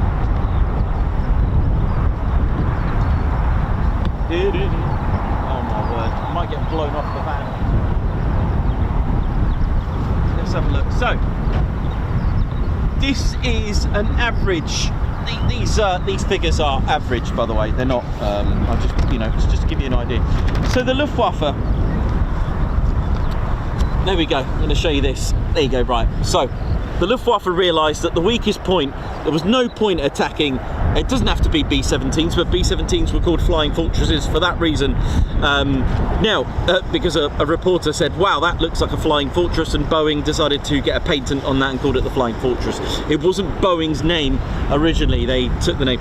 So the Luftwaffe realised that the weakest point of a B-17 is the pilot, the cockpit. Get one bullet in there and it's finished. However, it does have a bit of a problem. Now, I'm not saying these are the speeds, okay? Even if that was going 250 and that was going 200 miles per hour, but I've just done it this way. 180 miles per hour B-17s are going at, and then 270 for our 109. Now, combine that together is a closing speed of 450 miles per hour. Now, just these figures alone, which may be a little bit, what's the word? A little bit lenient. Maybe they should be more. But put it this way: even just at these closing speeds of 450, put it this way: in 1 mile, if they were separated in 8 seconds, they would collide. That's not great, is it? For those who do kilometers, it's about 4.95 seconds to collision. That is insane. I don't know why I put the 1, but I kept it accurate. Let's just call it 200 meters per second for argument's sake, but I've got 201 meters per second, all right? Now, that is crazy. The problem is the first, before modifications, the 109's cannons would fire at an accuracy at 200 meters. So we've got a bit of a problem, which means just 1 second before impact is when the Luftwaffe pilot of this 109 could fire, because in 1 second they would smash and collide. You're going to need a good second to get out of there. So what they did, they adjusted the cannon to 400 meters to give accuracy, which means 2 seconds before impact, fire for that burst, maybe 1 second, to try and get it in that cockpit, and on that last second to, you know, I think they may have done a split S, may have done, but I've got the 109. So does that make sense? So in half a mile, in 4 seconds, You know, a quarter of a mile, 2 seconds at 402 meters, half a mile, 4 seconds, 804 meters to go. It is just ridiculous danger that they play. And not only that, if you did make impact and contact, you've got to watch out, if you were this 109 pilot, for all the debris, the explosion, and everything else that goes with it. So that, my friends, is one method of evolution of formation flying, and on a counter, how to get around attacking B-17. Even here, when they took off for the first major raid on Augsburg, which happened from here, because this is a Victoria Cross station, RAF Waddington, with the Augsburg raid in April of 1942. It was the first main raid all the way into Augsburg. I know I'm going on tangent here, but I'm just letting you know that squadron leader John Nettleton got a Victoria Cross here. 6 made it over there, over to Augsburg. Well, actually, they didn't. Only 2 from here made it, and only 1 of the 2, when they got to Augsburg, actually made it back, and they didn't even land here. So 6 took off, only 1 come back. RAF Woodhull, they lost Lancasters as well. So they lost 5 from here and 2 from. Was it 2? Yeah, they lost 7 in total of the 12. Wow. Yeah, that's sad. Very sad. Right, ladies, gents, teddy bears, back to formation flying. So from the very first air show, like we said, 1909 at Reims in France, to the RAF's version, the RAF Pageant. It was 32 Squadron, which was held in 1920 at Hendon. The history of formation flying has been around, what, for 116, 17 years. And it was 1925 that the pageant, RAF Pageant, which was the air show there, it was known as the Royal Air Force Display, held at Hendon. Do check it out. I say that as though I've been there. I haven't. I've seen it. I just need to go there. Can't wait. So, you know, we're talking about 1920s and 1909 when it first began, and these air shows lasted right up to 1937. Of course, you've got to remember how important that was. Just think about what happened after 1937. 1939 was a bit of a problem. Now imagine all those men that were enthusiasts. And let's not forget the women that were delivering the likes of the Hurricane and the Spitfires as well. Let's not forget them. So learning to fly was crucial. Now imagine this. So you're in World War II. You need recruitment. How on earth do you get recruitment? They didn't have social media. Propaganda posters and all that kind of stuff were around. But the thing is, having air shows in the interwar period was so crucial, because it naturally inspired, and it made people want to join the Royal Air Force. I mean, how cool is that to even do that? So the following year, there was, of course, from 1937 was the Munich crisis, so rearmament and gathering, things weren't going well, and aerial skills were learned as well, and the daring do's and all the integral part of those Hendon displays. There were so many things going on in displays that these skills were crucial for the upcoming war. And it was during, for example, you had Sopwith snipe fighters that were used from the Central Flying School. They looped and rolled. I mean, that's a skill in its own right. 1926, we had 9 Siskin fighters of 41 Squadron. They performed aerobatics, formation changes to music. We always think it's a modern thing. It's not. There were aircraft during 1936 that Gloucester Gauntlet biplanes of 19 Squadron. They were performing aerobatics with cord. I know, tied together. Wing walking again. I suppose they were doing evolution of air-to-air refueling. I've seen a photo. Don't know how genuine it is, but air-to-air refueling with someone tied up, getting out the biplane and refueling a biplane with a jerry can. Amazing. And in 1938, just before the war, the outbreak, it was known briefly as the Empire Air Day as well. So Hendon displays played a major part in the interwar periods. I mean, they basically kept the Royal Air Force in the public eye as well. They helped ensure the that they enjoyed, and the powerful support as well, crowd really giving a good uplift.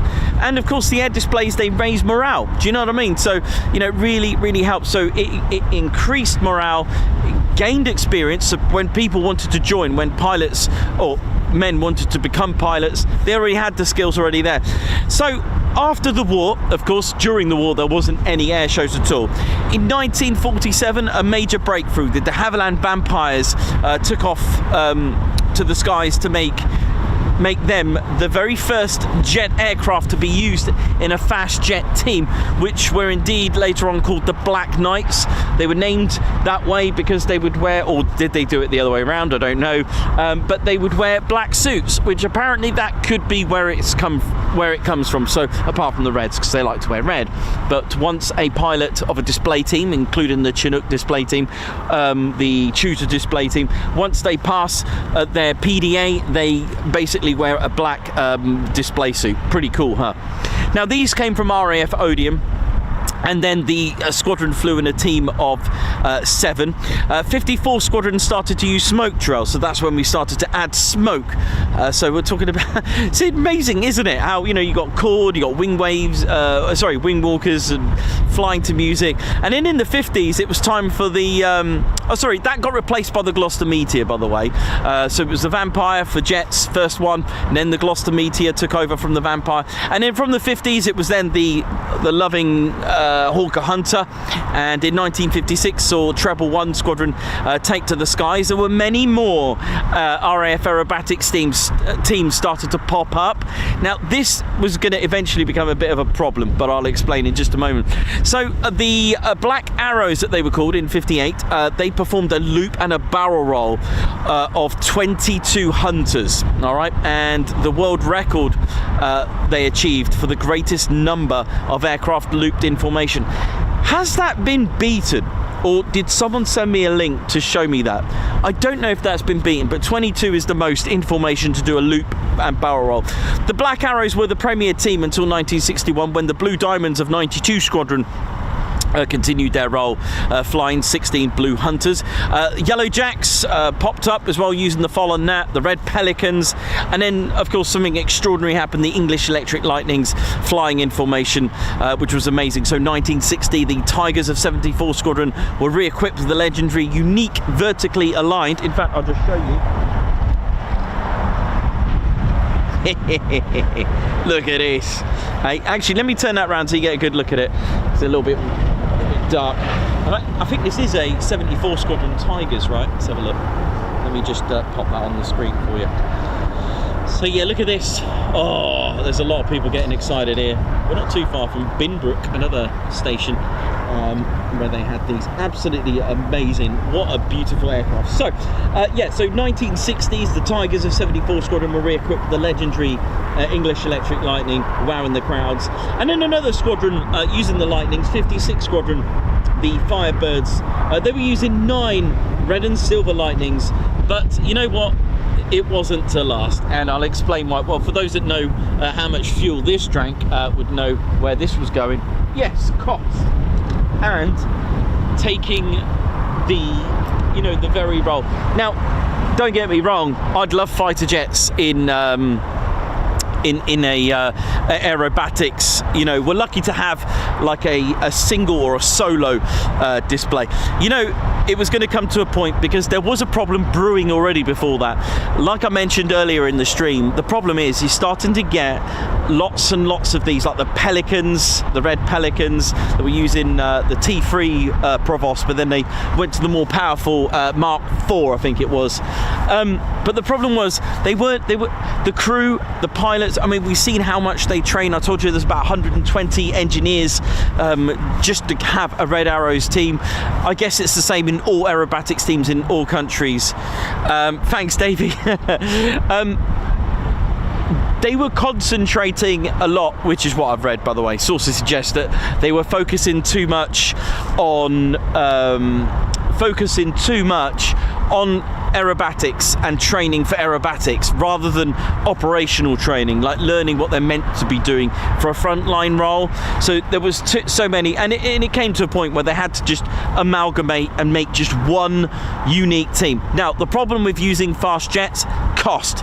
It does use a lot of fuel, but you're also taking away the very aircraft in the role. I mean, 1960s, Cold War, we had a lot of situations going on, right? So taking away 9, you know, it's like taking away 9 frontline aircraft, but then you got to take away the pilots, then you got to take away the crew. Very expensive to do that, very expensive. It's not about cost, you know, as well. You've got to think you're taking away the pilot. I mean, they come here for 3 years. You're taking away their frontline role. All right, so it was decided to say, look, let's use training aircraft. And for me, I like training aircraft. Why? Might sound silly. Why? Because it inspires the future gen. I think they're using training aircraft. They're probably the same one that they were flying, and they were indeed. They're flying 9 Hawk T1s, and you'll be training in a Hawk T1 going, wow, they can do that in the very aircraft I'm training at. Nice. So, the answer, training aircraft, and it was time to have just one unique team. And it was at RAF Valley, call sign Yellow Jack, the Yellow Jacks, a yellow set of yellow fallen nat. I think, was it 5? Do you know, I don't know too much about the Yellow Jacks. It could have been 5. I'll show you. 5, I think it was 5. 5 fallen nats. The leader, I'll turn it around so you can get a good view of it. The team leader was indeed Flight Lieutenant Lee Jones. Look at this beautiful fallen nat, a trainer aircraft. Look at it. I mean, look at that. And this was it. So it was given to Flight Lieutenant Lee Jones to be a team leader for a new team, and it was in 1964 that he decided to come up with a new team, and he said, well, why don't we call it the Red Arrows? Now, there was a bit of a problem. The fallen nats were yellow, and yellow, okay, might look good on yellow sky, blue skies, but yellow on grey skies, which we really have more of in this country. He decided to say, look, you know, the Black Arrows were a legendary team, so let's call it the Red Arrows. So a quick lick of paint. So in 1964, the Red Arrows for a few seconds were actually yellow. So I'm going to take this to the workshop, and here comes our fallen nat. And the team consisted of 7. That's right, 7 fallen nats. And that was 1964, Little Rislington, and then they moved to Fairford. And the very first public appearance, although in May, wasn't actually their first display. They actually went on the 9th of May 1965 to France to perform the very first time as the Red Arrows. Right, so sadly, over in Britain, we had to wait a week, 15th to the 16th of May 1965. And the first show was at Biggin Hill. In fact, that very year, they performed 65 shows, and they won an award, the Britannia Trophy, and they that was by the Royal Aero Club. And then a year later, in 1966, they would have a new team leader, by the name of Ray Hanna. Many of you know that name. And they were increased to 9. They also bared the excellence motto written in French, éclat. There you go. And then they carried on, and after success after success. And then in 1979 they switched to a new aircraft. They switched to this, the Hawk, and they've been using this aircraft since 1979. So there you go, a little bit of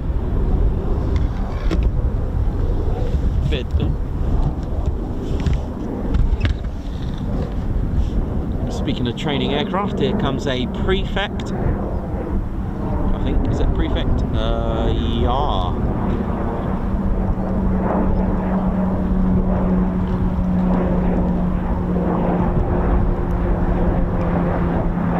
Cranwell, but also at the parent station Barkston Heath as well. You'll see these. We had all sorts today, haven't we? Hey? So there we go, a little bit of history there of formation flying.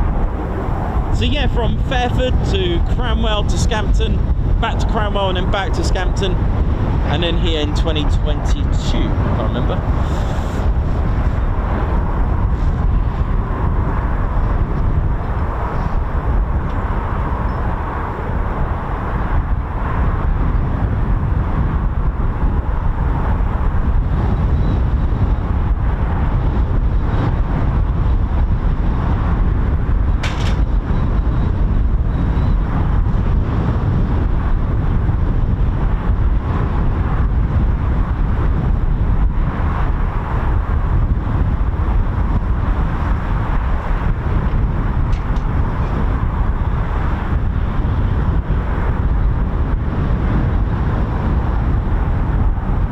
Thanks a lot, Big Al, bigging up the channel, thank you very much.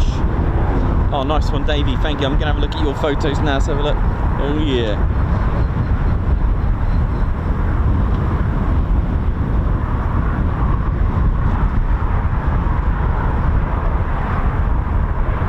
Thanks a lot for the photo. Oh, so it was 5. Was it 5? Was it 5 nats then? Yeah, was I right on that one? So I do read really quickly, and sometimes I do amaze myself at that.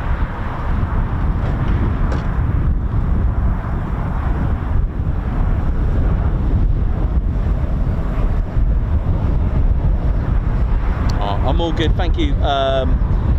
Firobs 152. No, I'm good, thank you. I do have, I've got plenty of tea, and I don't always decline because there are times I do run out, and I've got quite a bit actually.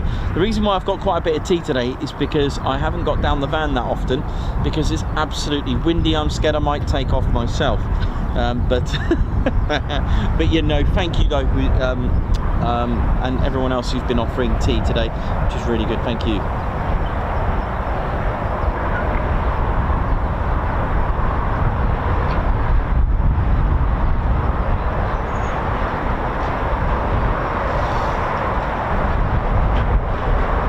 So canopies are up.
Christopher Carl, that's funny. It looks like they may be going up again. All the canopies are up, so looking good. Watch this space.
There we go, startups, that's what that means.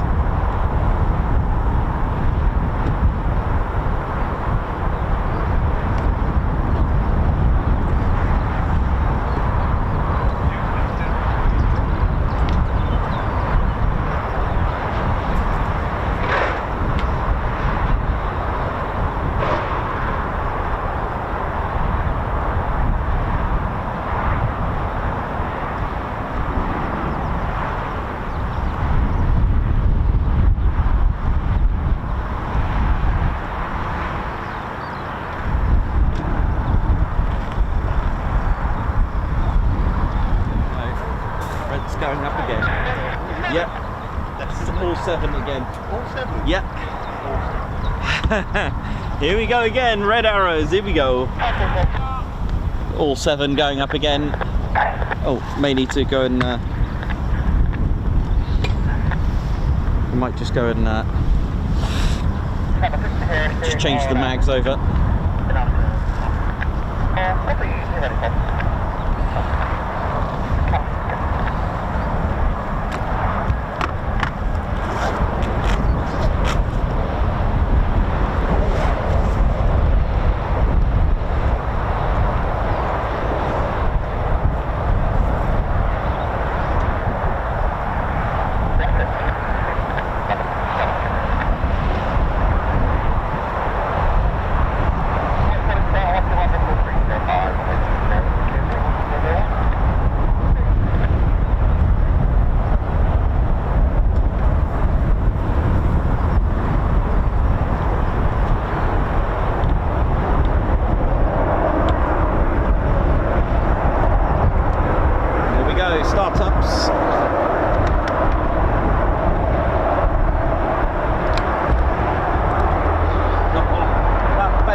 So again, all 7 are fired up. Did you hear that bass?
Here we go, get ready. it's time for our Red Arrows to take off once more.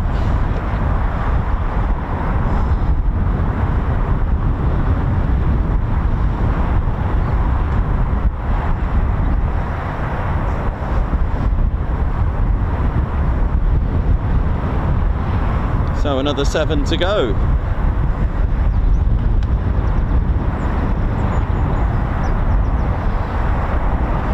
So if you haven't done so already, do share, do let everyone know that the Reds are about to go up. There are many supporters of the Red Arrows.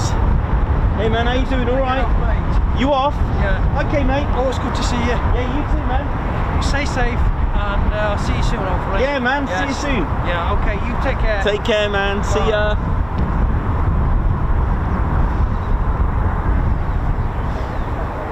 And don't forget to share the stream, do subscribe.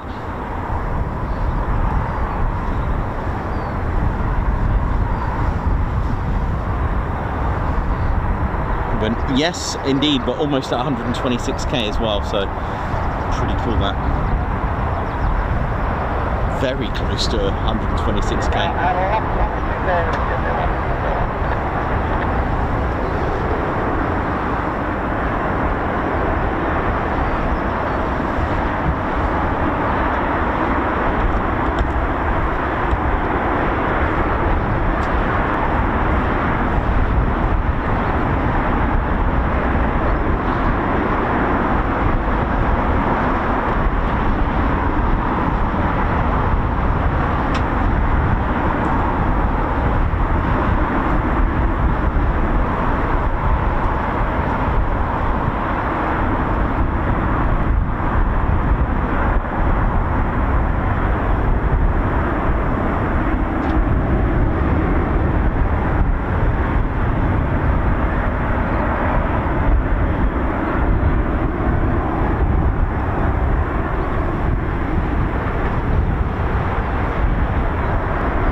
Here we go.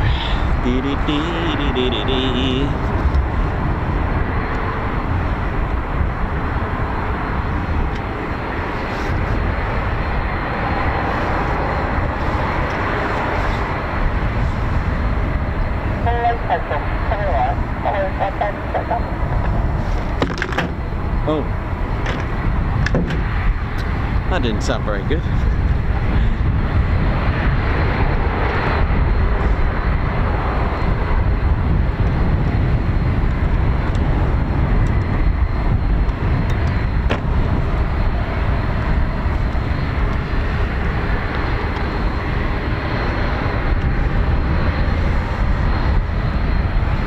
Here we go, look at this, absolutely amazing.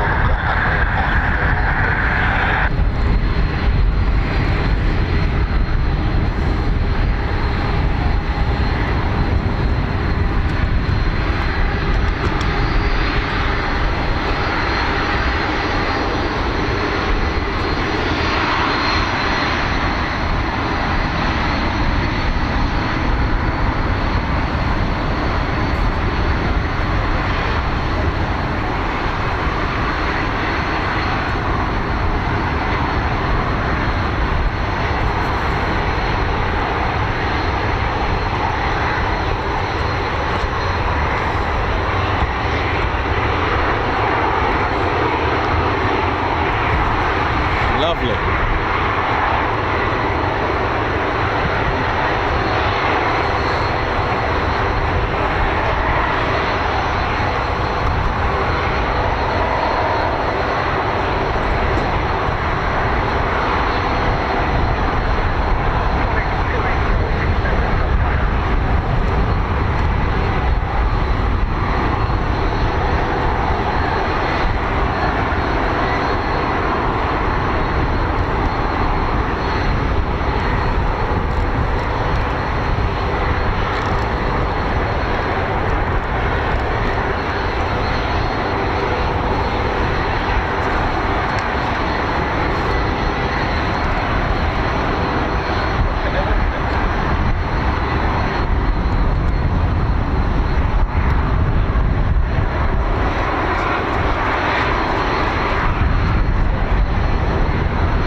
training as well as looking like playing like a photography role that they do.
Airshows, we are next to an emergency services, so that does take priority sometimes.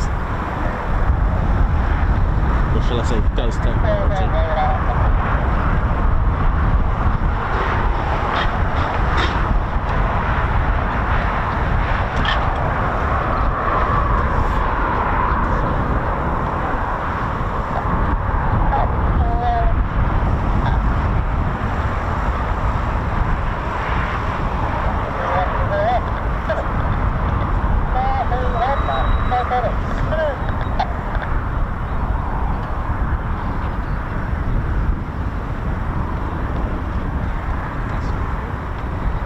The reds now, but I'll find them.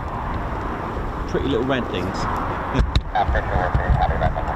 Yeah, so they've just been mindful. So that's the thing. So unlike air shows where it's, you know, there's no times put out, etc. But here we've got a real live air ambulance here, so they need to have that as a priority. So the reds are just in the hey there.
Red 10.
Training in their full 7 with Red 10 training with them. That is just amazing. I've not seen this before. I'm really excited about this.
taking the lead there.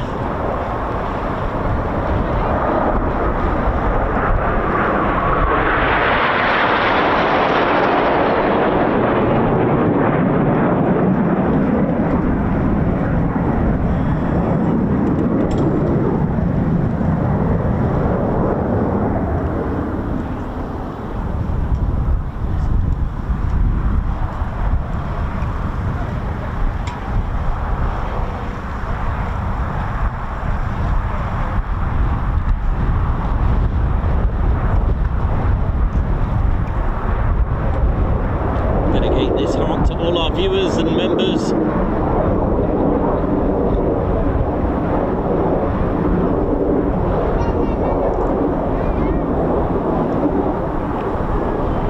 That is perfect.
Couldn't get a better sky, you know, a few little fluffy clouds there, beautiful.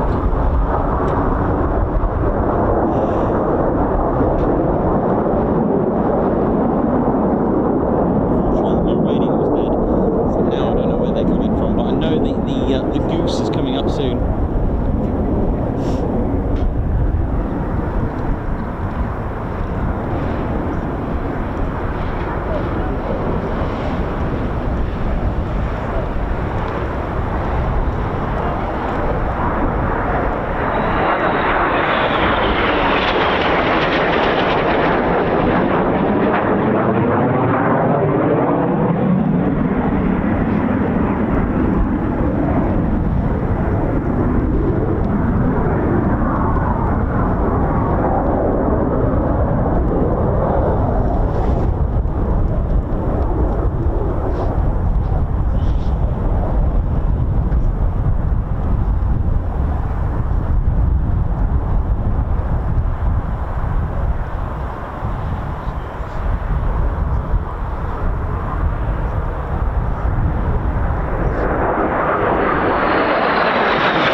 you're all enjoying it.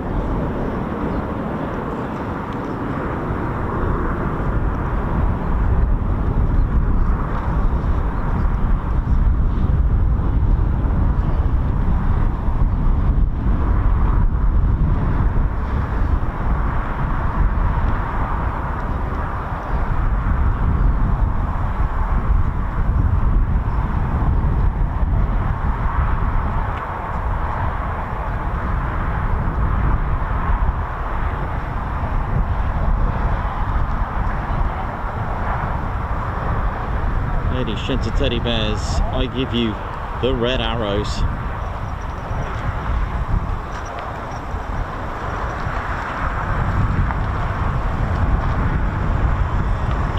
Look at this.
absolutely incredible. I hope you have all enjoyed this today.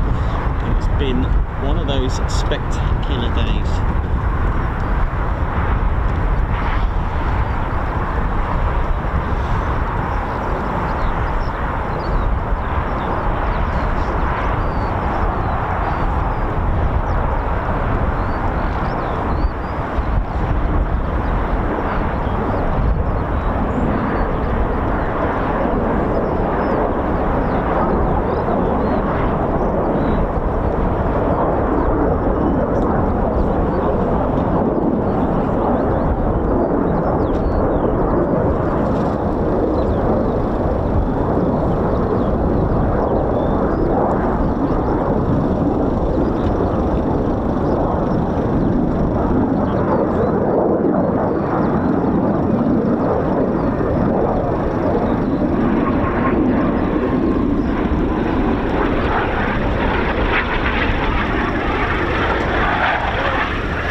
this lorry. It's held back. Look at that. Fair play, whoever you are. Well done.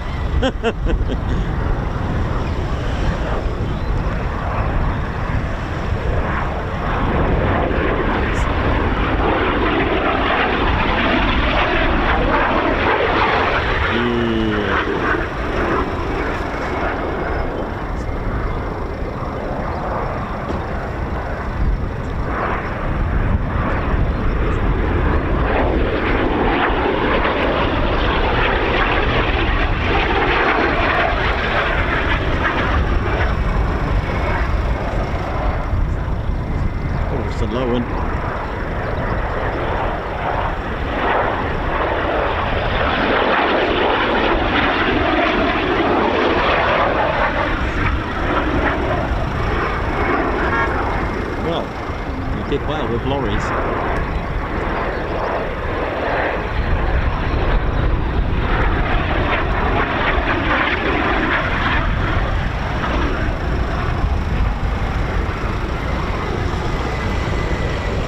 This is beautiful. What an amazing day. We just see them on their way back as they come back to park up.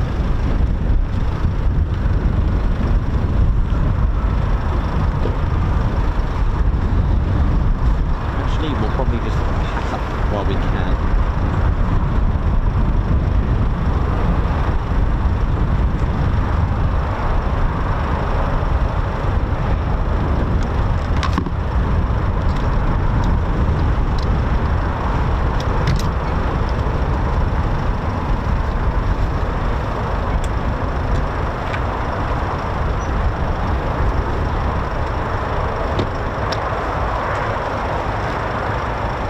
Ted might be able to get his beret on.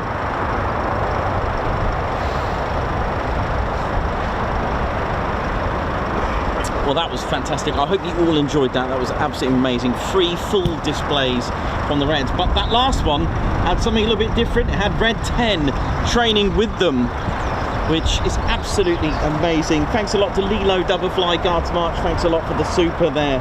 Thank you so much. High five there for that one. Someone watch on high five and a poor pump.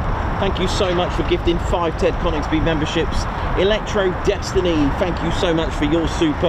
Air Godzilla with 29 months, thank you very much. Oi oi, another month of craziness, thank you very much. Pro Guide Squad, high five Guards March, thanks for joining the Ted Coningsby Squadron. And Neil Osborne with 37 months, just a quick thank you for all your hard work. Thank you very much indeed. Well, that has pretty much done us well today. Thank you very much for that. I hope you enjoyed it. I hope you enjoyed the images as well. Again, please support the one and only Ted Coningsby channel, the only military aviation dedicated channel, doing things a little bit different with a bit of fun and cheer. You know how we do it. This is your only place you need if you like military aviation. This is your channel. It always has been, and it's a wonderful, wonderful family channel as well for you to enjoy. Well, thank you very much, RAF Waddington, and thank you very much to the Red Arrows. So, ladies and gentlemen, oh, hang on, and the German Air Force. Thank you very much. Ladies and gentlemen, my name's Nikos. I've been your cameraman, historian and commentator. This is Squadron Leader Ted Coningsby. And you've been watching the Ted Coningsby channel live here at the home of the Red Arrows. So for the last time for today, it is see you soon. Wish you well. See ya. Oh, thanks to the Wave car park.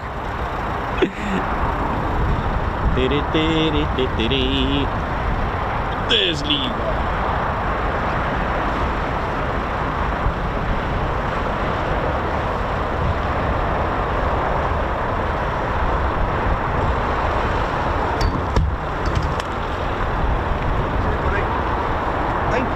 Have a good one. Thanks a lot. My name's Neil. Yeah. Nice to meet you, Neil. Take care, man.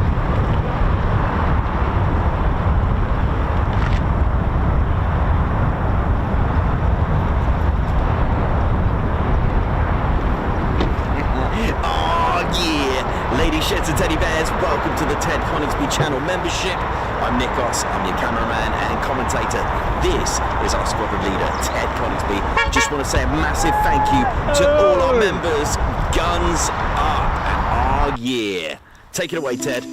Ladies, sheds and teddy bears, we want to say a massive thank you to all of our subscribers for getting us to where we are today. We have gone all over the country, from as far as Lossiemouth to Bryce Norton, and military areas such as air weapons ranges, low flying areas, heritage centres and special flights for TED 2. We cannot do this without your support, and your support will be rewarded. You can now join the TED Coningsby Squadron and help fund the channel to get us around the country and provide us with the funds for equipment to bring you better content too. We have 3 levels of membership to suit everyone. With your membership, you'll get access to members only videos, photos, posts, unlock special TED Coningsby YouTube emojis and loyalty badges, as well as being able to access our exclusive members only Discord server. All membership levels reward you with discounts to our online store. Our top level fighter squadron was inspired by many of our fans who supported the channel massively. This is more of a personal experience with me and Ted, giving you exclusive live streams and content from behind the scenes photos, special info and updates, as well as a free Ted Coningsby Fighter Squadron patch for joining. Whichever membership level suits you, we want to say a massive thank you for choosing to join the Ted Coningsby Squadron. Ah, yeah.